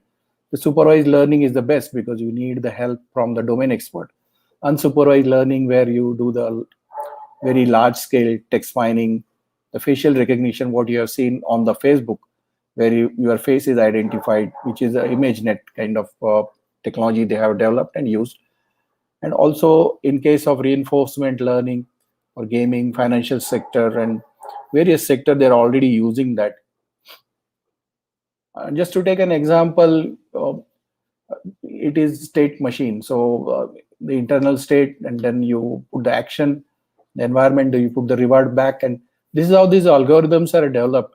Although it may sound very difficult when you see on the conceptual level, but when you actually code it using something like Python or R language, you will start enjoying it. And when you take a domain specific problem, you'll even feel that, yeah, this is somewhere I can make a difference. So these are some of the feedback loops, and they go back and you tune the algorithm on the raw data, again feed it to the environment. Similarly, if the data sets are lesser, and especially in case of imaging, the some of this network like generative adversarial GAN work better, because you are generating the raw data or the random data and training the model to giving it to discriminator, and again there is a feedback loop, training loop, and that's how you see the result. This is even used in medical imaging, where less number of images are available. And since some of the guys are maybe starting, they should definitely look at the latest stuff posted by the companies like TCS, then SAS. There will be a lot of material available to how do we start to solve a problem, and what could be the ways to do it. There are some cheat sheets, and we also use some time as we keep it as our on the walls, and then we refer it. This slide talks about the clustering, the classification, then dimensional reduction and regression, and then various aspects of it. We use support vector machine, we use random forest, and various things. But remember, this is completely domain driven, where exactly what we should be using. So nowadays it's all remote. The speech I'm talking about, this is again on the web. I can't see you, so but yeah, you can enjoy this stuff.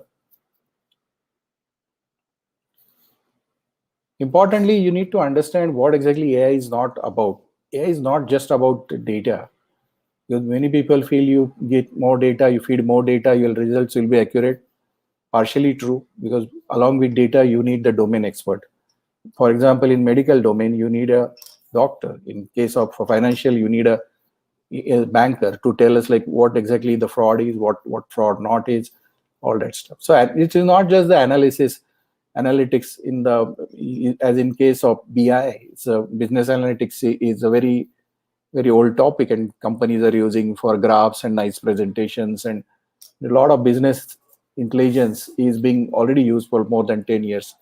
So it goes much beyond that. It's not just the automation of mundane tasks. It is not computer expert job. I'm advisory to some of these colleges like NIT Raipur and few more colleges, and I clearly feel that we need to change the mindset that if you are not a computer science student, you will not be learning AI. That's not a good idea. I think all we need to understand how AI works and how we can integrate in our own domains. There are a lot of myths about AI. So like AI works like human brain. Not really. It is a lot more like a mathematical models and try to mimic the human behavior. This machine learn on their own? No, they cannot learn on their own. We need to put the algorithms, and a lot of hard work is required, including data, the annotation of data for supervised learning, the data scientists, the software experts, and then only it will be able to show you some results. And it cannot be 100% objective, as you know, and AI will not just replace the mundane jobs. It can do much better than that. And many of these institutes and businesses, many of the companies, they do have the strategies. Educational institute, they feel, no, we don't need any strategy. We can run our courses as it is. But that may not be a good idea. Even if you are arts, commerce, doesn't matter. Where exactly this new technology are impacting, that has to be assessed. That's what my observation is. Where exactly the leap ahead? You know, there are quantum computers coming in, and these kind of technologies are used to break the code on the network, on the spine. And a lot of our, even in India also, you see a lot of attacks happening in cyber attacks. They are mostly done using quantum computers. And it could provide a great level of security for us in the cyber security and various other aspects in healthcare. So I just wanted to give what would come next and what will be the combination of AI merging with quantum computing. Again, going back to the AI. So should we wait for the actual intelligence, or everything will be automated? If you remember the example of maps, the maps is giving pretty accurate results. And 20 years back, there were no maps application and only used in US. Now in India also, every Ola, Uber and Taxiwala uses the maps. It's pretty accurate. It took them about 10 years to come to this level. It's a very good application to understand how exactly it works and how it evolves and adopted. So in case of, again, coming back to the healthcare, where exactly the greatest potential of AI application? So the increased efficiency, the clinical decision support, enhanced data analysis, and standardized cares. So these are some of the areas what we have observed. And you see amazing results. Many of the people do not know, because the AI comes embedded in some of the devices like robotic arms for surgery. So they do not know the AI is already working there. In some cases, it is very obvious, visible, like somebody made a robot to go to the beds of in the hospital and serve the food, because there was so much of COVID-19 disease and there were less people available. But remember, AI is not just replacing the people, it should improve the lives. The clinical application is again example of Singapore, just to give a very verbose view. You could see the lab report, the clinical data, and the diagnostic, which is like X-rays of the world. You fed in unsupervised interfaces and supervised interfaces, and then some of the outputs given to the healthcare workers. The technology, many of you might be learning about it. We also follow the similar technique. We use NVIDIA GPUs, we use CUDA, then we use Clara. There is another technology called Clara, which is specific and excellent stuff for medical imaging. And these various algorithms we use based on, say, a TensorFlow, Thenos, Keras.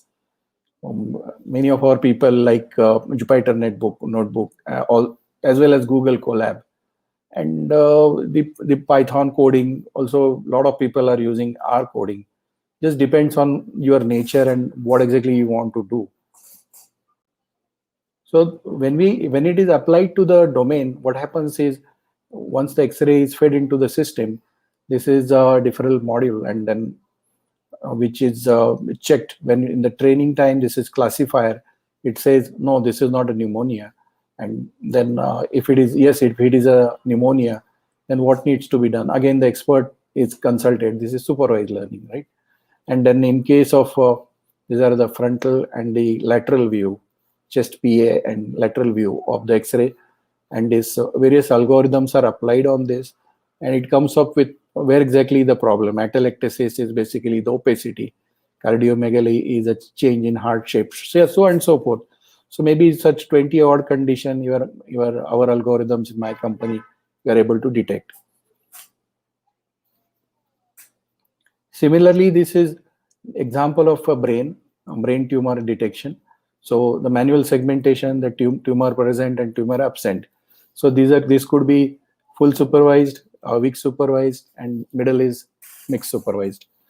So it depends what kind of result the doctors want. Adoption is not very easy in this industry. You need to make sure it's not just mathematically and data science wise proven, but it should be adopted by the end user like a doctor. Some of these examples, just to give a view, this is some of the skin cancer. I think this company is able to do it on one of the company startup is able to do on mobile phones. You take the photo of your skin, load it, and immediately you know whether you have a cancerous condition or not. So very complex algorithms they have developed. This is from a research paper published in Nature. Similarly, Google conducted one on diabetic retinopathy with one of the eye hospitals in South India. And this is again taken from a research paper and company iCart. And they tested various things on smartphone imaging and devices. And the whole point is they are able to detect various conditions on the retina. So if you go to eye specialist and there are some conditions, they may do a OCT. So these are OCTs, they try to increase your pupil and take the photograph of your back of your eye, so that is your retina, and then see what is the size of blood clots and are there any spots. So the eye specialist will look for everything, but then his algorithm look for something very specific. Similarly, for histopathology is again taking a section of the body and then try to analyze it. So when it is analyzed using AI techniques, it starts with segmentation, then localization, then the detection, then the classification. And then it is a higher order of trust, like grading it, the prognosis prediction. All this thing will happen only depending on what kind of disease we are treating. Like, are we treating, say, cancer, or are we treating anything else? Similarly, in this situation, many of the universities and in my company, we came up with this pandemic impact and planning assessment tool, where we expect a lot of data from the city and state governments, and then we are able to predict 1 month down the line what will be the need of say ventilators, what vaccines and all that stuff, depending on how many positive patient is the probability of finding positive patient, impacted patient, and recovered patients. What happens in post-pandemic healthcare challenge? The main thing is restoring normal medical processes. So just to give a context, unfortunately the cancer is on rise in India, and since the students and all the academics and even the entrepreneurs look for what problem I should solve, and is it helping the society, is it helping the business to grow. So I just wanted to give a context where the cancerous conditions are on the growth. The TB is also multi-resistant TB is also growing, and because of this pandemic, there are less amount of immediate treatments available. So that's where the AI can play a bigger role. But remember, when we take this AI to the doctors and the hospitals and diagnostic chains of the world, they want to know, when we say, okay, I have detected a disease, I localized a disease, can you explain it? So in short, this is called explainable AI. There is a lot more complexity to explainable AI, but to understand at this level, it will be easy to understand if the algorithm says, yes, this disease is there, and why you are saying this. So that you should be able to explain using the algorithms. So something about my company. So as you know, the patient is treated in clinical, diagnostic, investigation, and management. This is called patient management life cycle. So mainly we focused on the diagnostic aspect, and what we created, medical AI assistant, which is very personalized, cohort trained, and also disease specific training. So for easy adoption, this kind of technology we have developed. And this is a screenshot of the product we deployed at some of the hospitals and diagnostic chain, which reduces the stress on the medical profession and work as a remote technology. What it does is it takes into account contextual data like patient history, number of days on the trials, and their various imaging. Like, say, for example, in case of COVID-19, they need the chest X-ray mainly and chest CT scan. So what is the disease progression, the localization? Similarly, in case of breast cancer, the chemotherapy response, etc. So this is again an example of a localization of COVID-19 and used in COVID-19 for CT lung. This is an example of disease progression where the difference between two images, two X-rays are compared. And here it is compared in case of change in bounding box, because this patient got exposure to the radiation, like in case of Tata Memorial Center, where the radiation chemotherapy happens. It may be an example of that, and then it happens that we are able to detect the difference in volumes and then density and the spread of the diseases. Similarly, for AI breast cancer diagnosis, tracking response to the treatment, first the image acquisition happens, then what we do is various features are detected. And importantly, many of these algorithms are standard and you can readily usable, but the whole effort goes in how do we prepare the data to be fed into this deep learning layers. But deep learning is nothing but set of multiple mathematical models, and layer after layer is fed into the next layer. So that will be easy to understand, but so that's a difficult part, and it takes a lot of time and working closely with the domain expert like doctors.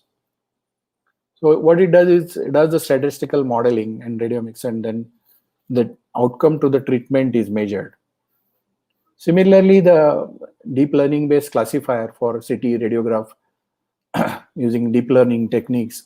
And as you know, first the image is captured, then it is gone through their systems, loaded into their systems.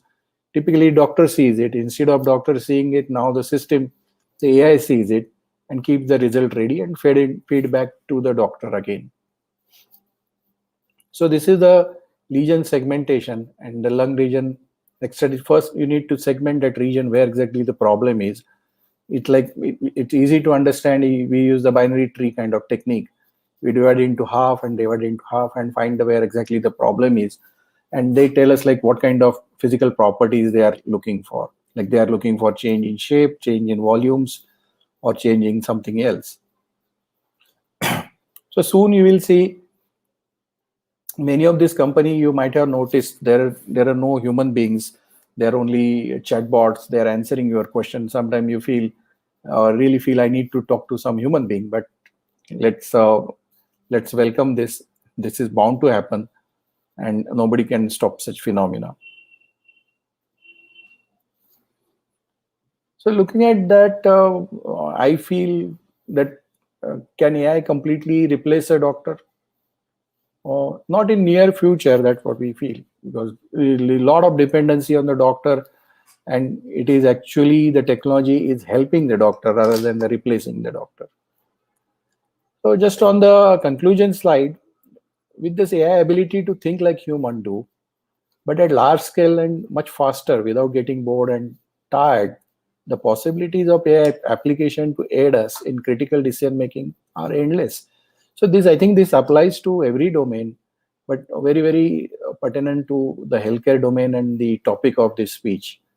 So I would like to stop here, and thanks to IEEE Pune section and the organizer, and feel free to reach out to me. I have been talking in various forums. So if you go to my LinkedIn page or Twitter page or my company page, social media pages, you'll find a lot of speeches and a lot of interactions can happen. So feel free to reach out, and would like to stop here. So over to you, ma'am. Okay, sir, it was such a wonderful session. So let's go ahead with the question answer session. So here is the first question for you, sir. How accurate results can AI give in the healthcare industry? For example, a student has asked a patient's heart rate on a monitor. How can it be accurate? Because there are situations where different machines shows the different readings. You mean the accuracy of the results, is it? What was the question related to accuracy, is it? Yes, sir. How accurate can be it? Matlab, if the machine heart rate of a machine, if it is accurate or not, because maybe different machines give the different readings. Correct, correct. So in case of artificial intelligence, what we use is some combinatorial techniques. I can take example from other industry where these algorithms predict the stock price in 3 different stock prices. So which one we should believe to buy. So for that ensemble, and there are various combinational techniques to find out what is the gold copy of that. Gold copy means which one we should rely. In case of devices, the benchmarking of devices, medical devices, happens very differently. So hopefully these devices are marked pretty well. So most of the doctor rely on just one reading. But there are multiple reading, then there are more mathematical techniques which are closely embedded on the machine learning side. So you get the accurate results. Okay, so sir, second question for you is, how is adding AI into doctors' existing device and processes transforming patient outcomes? Yeah, well, as I said, my company is focusing on the diagnostic imaging aspects and the treatment response assessment aspect. When you go to a doctor, what they do is the clinical. Clinical is basically check the temperature, height, weight, and they with the touch and with the devices like stethoscope or something else. And then they say, okay, you have to go to do some scans because it looks like there is a problem which I can't see on the human eyes. So they take the advantage of availability of CT scans of the world and all that stuff. So what we do is, as soon as it is done, we are able to analyze it and put it back in their systems. So the dependency on these other human beings has reduced. In many cases now, what is happening is there is so much of stress. The doctors are not able to reach to the hospital when there is a dead lockdown, and then it's not just about COVID-19 patient, but even cancer patients are not able to getting treated for. It's like every 3 months they have to undergo some treatment and some diagnostics, which is not happening because of this lockdown. So such AI system would definitely help, which really automates and reduces the efficiency, reduces the dependency on the human beings, as well as increases their efficiencies. Efficiency increases basically if there's these patients, the doctor is wearing, say, PPE kit, and he should be seeing only the COVID patient. He should not be seeing the stomachache kind of patient, because that can be treated after some time, maybe tomorrow, right? So the prioritization of such things would be definitely can be done using AI. So that's what we focus on, workflow automation. Okay, sir, next question is, what is the future of healthcare look like for population which are not yet tech savvy? So it is not about the population getting tech savvy. You remember 20 years back, we used to fight for a phone, and even I did not have a phone at home when I traveled to US, and we have to put a number. Now every every person is relying on mobile phones. Even the smallest business person, students, everybody is having a mobile phone. So it's about availability of the affordable technology, and that only the technologists can make it more affordable, more cheaper to the masses. The adoption would definitely happen because there is a vast need.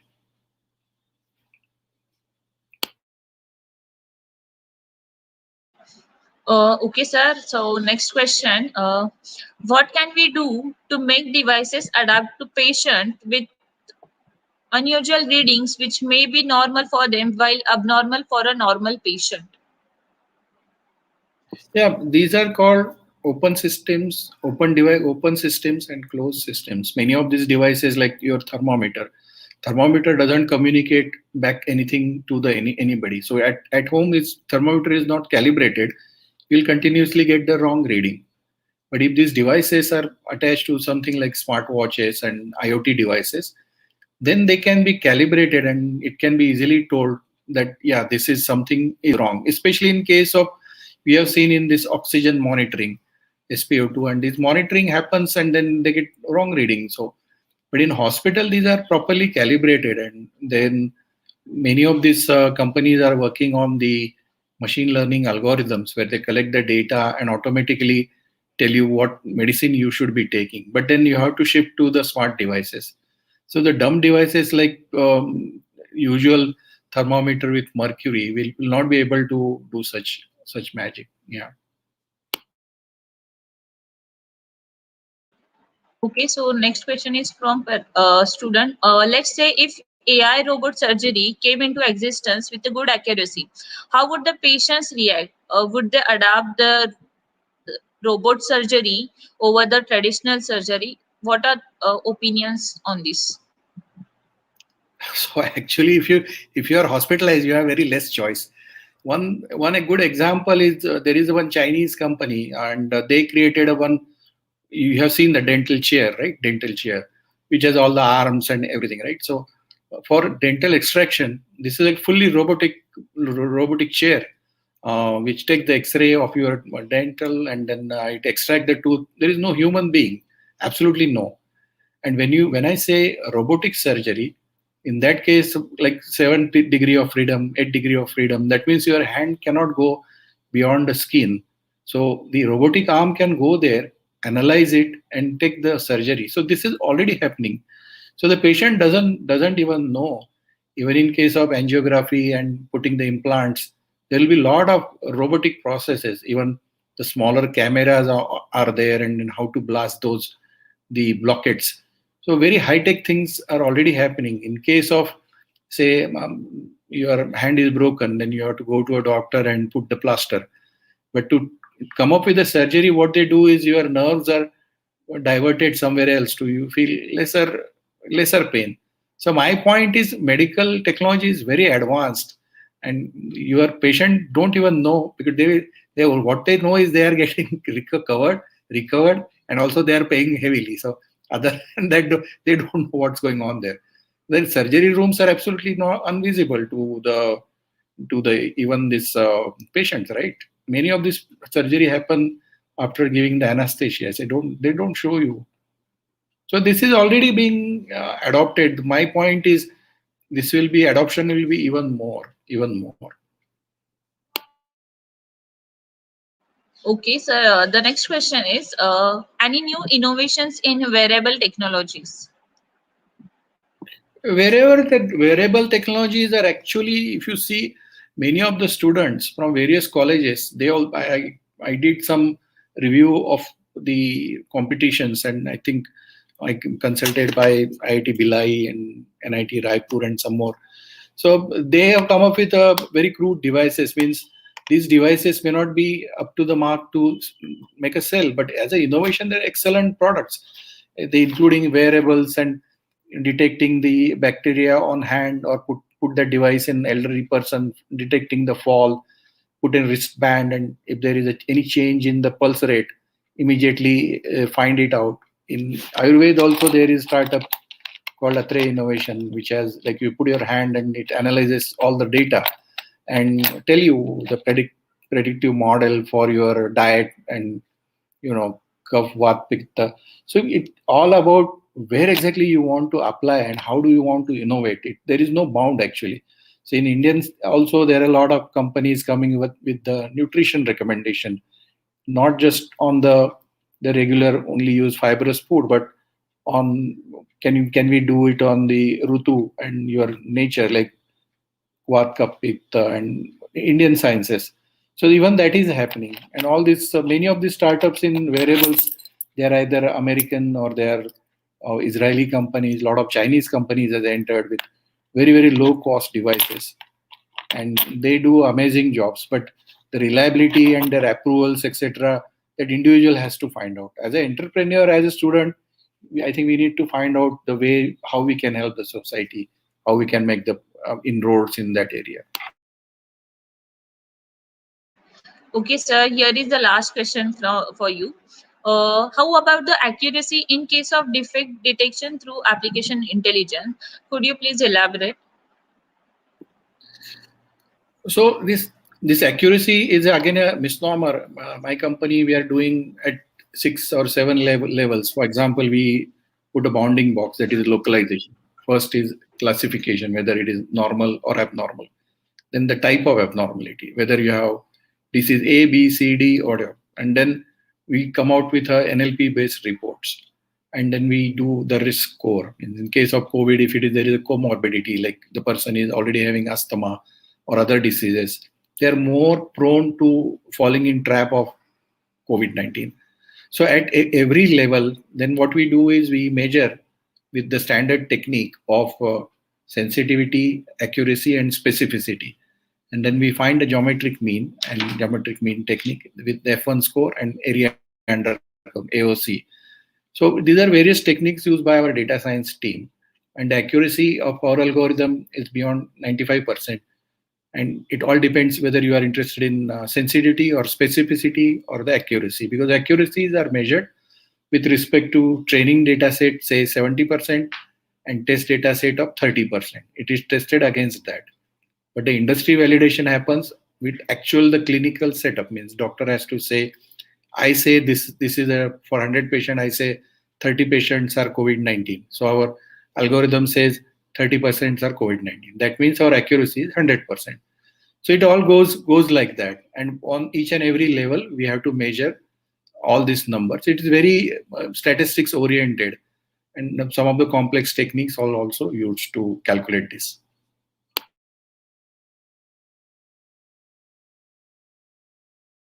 Okay, actually, sir, there are 2 more questions. So, in the near future, can we rely on AI-based robots to come to aid for a patient who may have experienced a fatal incident such as an asthma attack or a respiratory failure?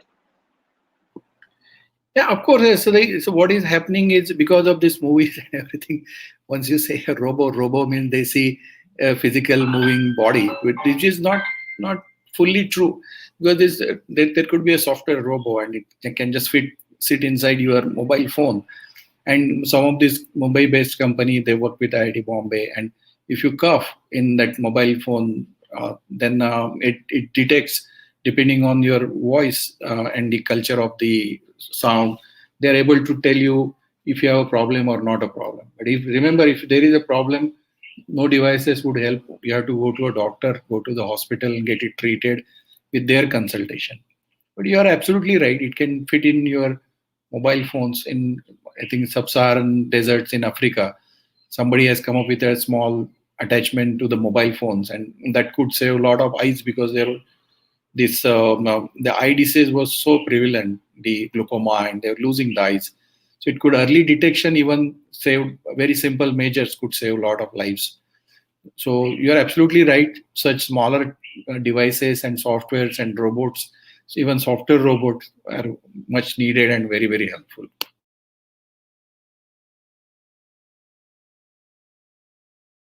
Okay, sir. The next question is, in India, are we collecting enough data for various diseases so that the models built would be help in future?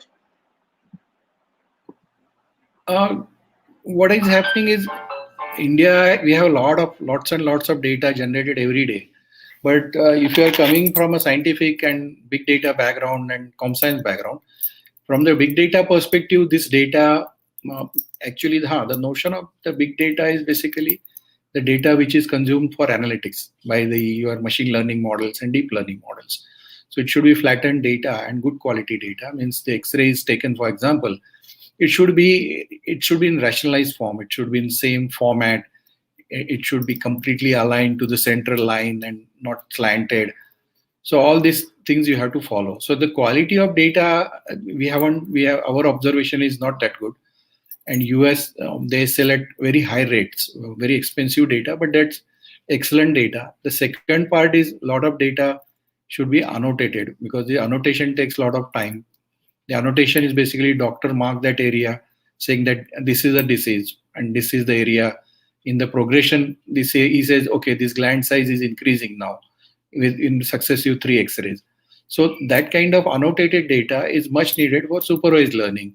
For unsupervised learning, you don't need that. But the problem is huge data is available, but it is not in that consumable form. And many of these hospitals, they don't have very large infrastructure to store it. But remember, the size of this data varies a lot and heavy size, like X-ray may be around 30-40 MB max. The CT scan may be around less than a GB, a few megabytes, maybe 50 megabyte, 200 megabytes max.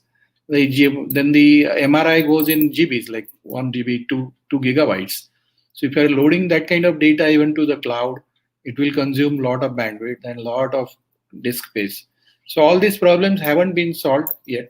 And in cases of countries like US and Japan, they store it very diligently. But the challenge is the regulatory do not allow them to share. Even the data is available, the patient name, the doctor name, all these things are anonymized and should be kept confidential. So this is the world of medical data where the challenges are there. And because of the startup ecosystem and government initiatives, private companies, all these things are improving in India as well. So a lot of data is being collected as of today. Yes. Okay, sir. A last question. Are augmented reality and virtual reality being used in India? Any simulation technologies to put us for complex surgeries? Surgeons, I haven't seen anybody using that, though some of these people are able to show how exactly works on their laptops and computers with very high-end screens. They are able to show how exactly it works, and because this surgery costs a lot and also threat to the life, like brain and their relatives. So they show you how exactly it would work and where exactly they are putting the stent or whatever their fix where cut would happen. So all these things they are able to show, but I haven't seen anybody using that level of virtual reality kind of stuff in India, at least. I'm not at least aware of that. Yeah. Okay, thank you, sir, for patiently answering all the questions. Now I would like to call Madhvi Madam to take over. Over to you, Madhvi ma'am. Thank you so much, Neha, for the prompt handling of the session, and thank you, Mr. Ajit. It was really very nice session actually, and we were talking to our students that yes, we had discussed this and we had talked about it, so that they would be understanding that yes, all this part is there in our syllabus too. So I would finally like to thank all the speakers who took some time of their busy schedules to take part in our webinar and knowledge shared by them on AI in healthcare industries.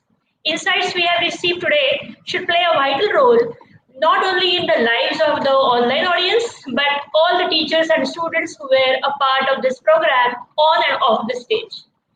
I would also like to thank all the members of the Computer Science Department of VES College and Mr. Shashank Joshi and Mr.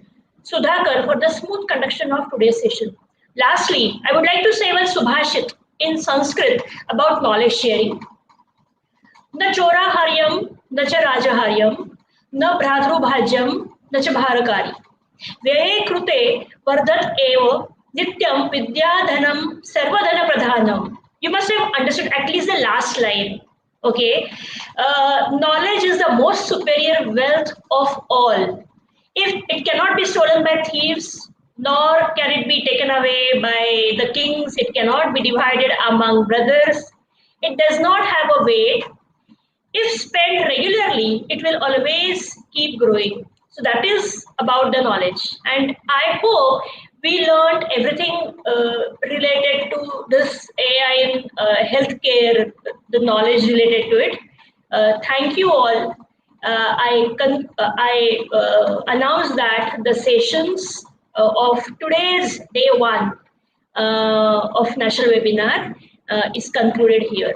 Thank you all.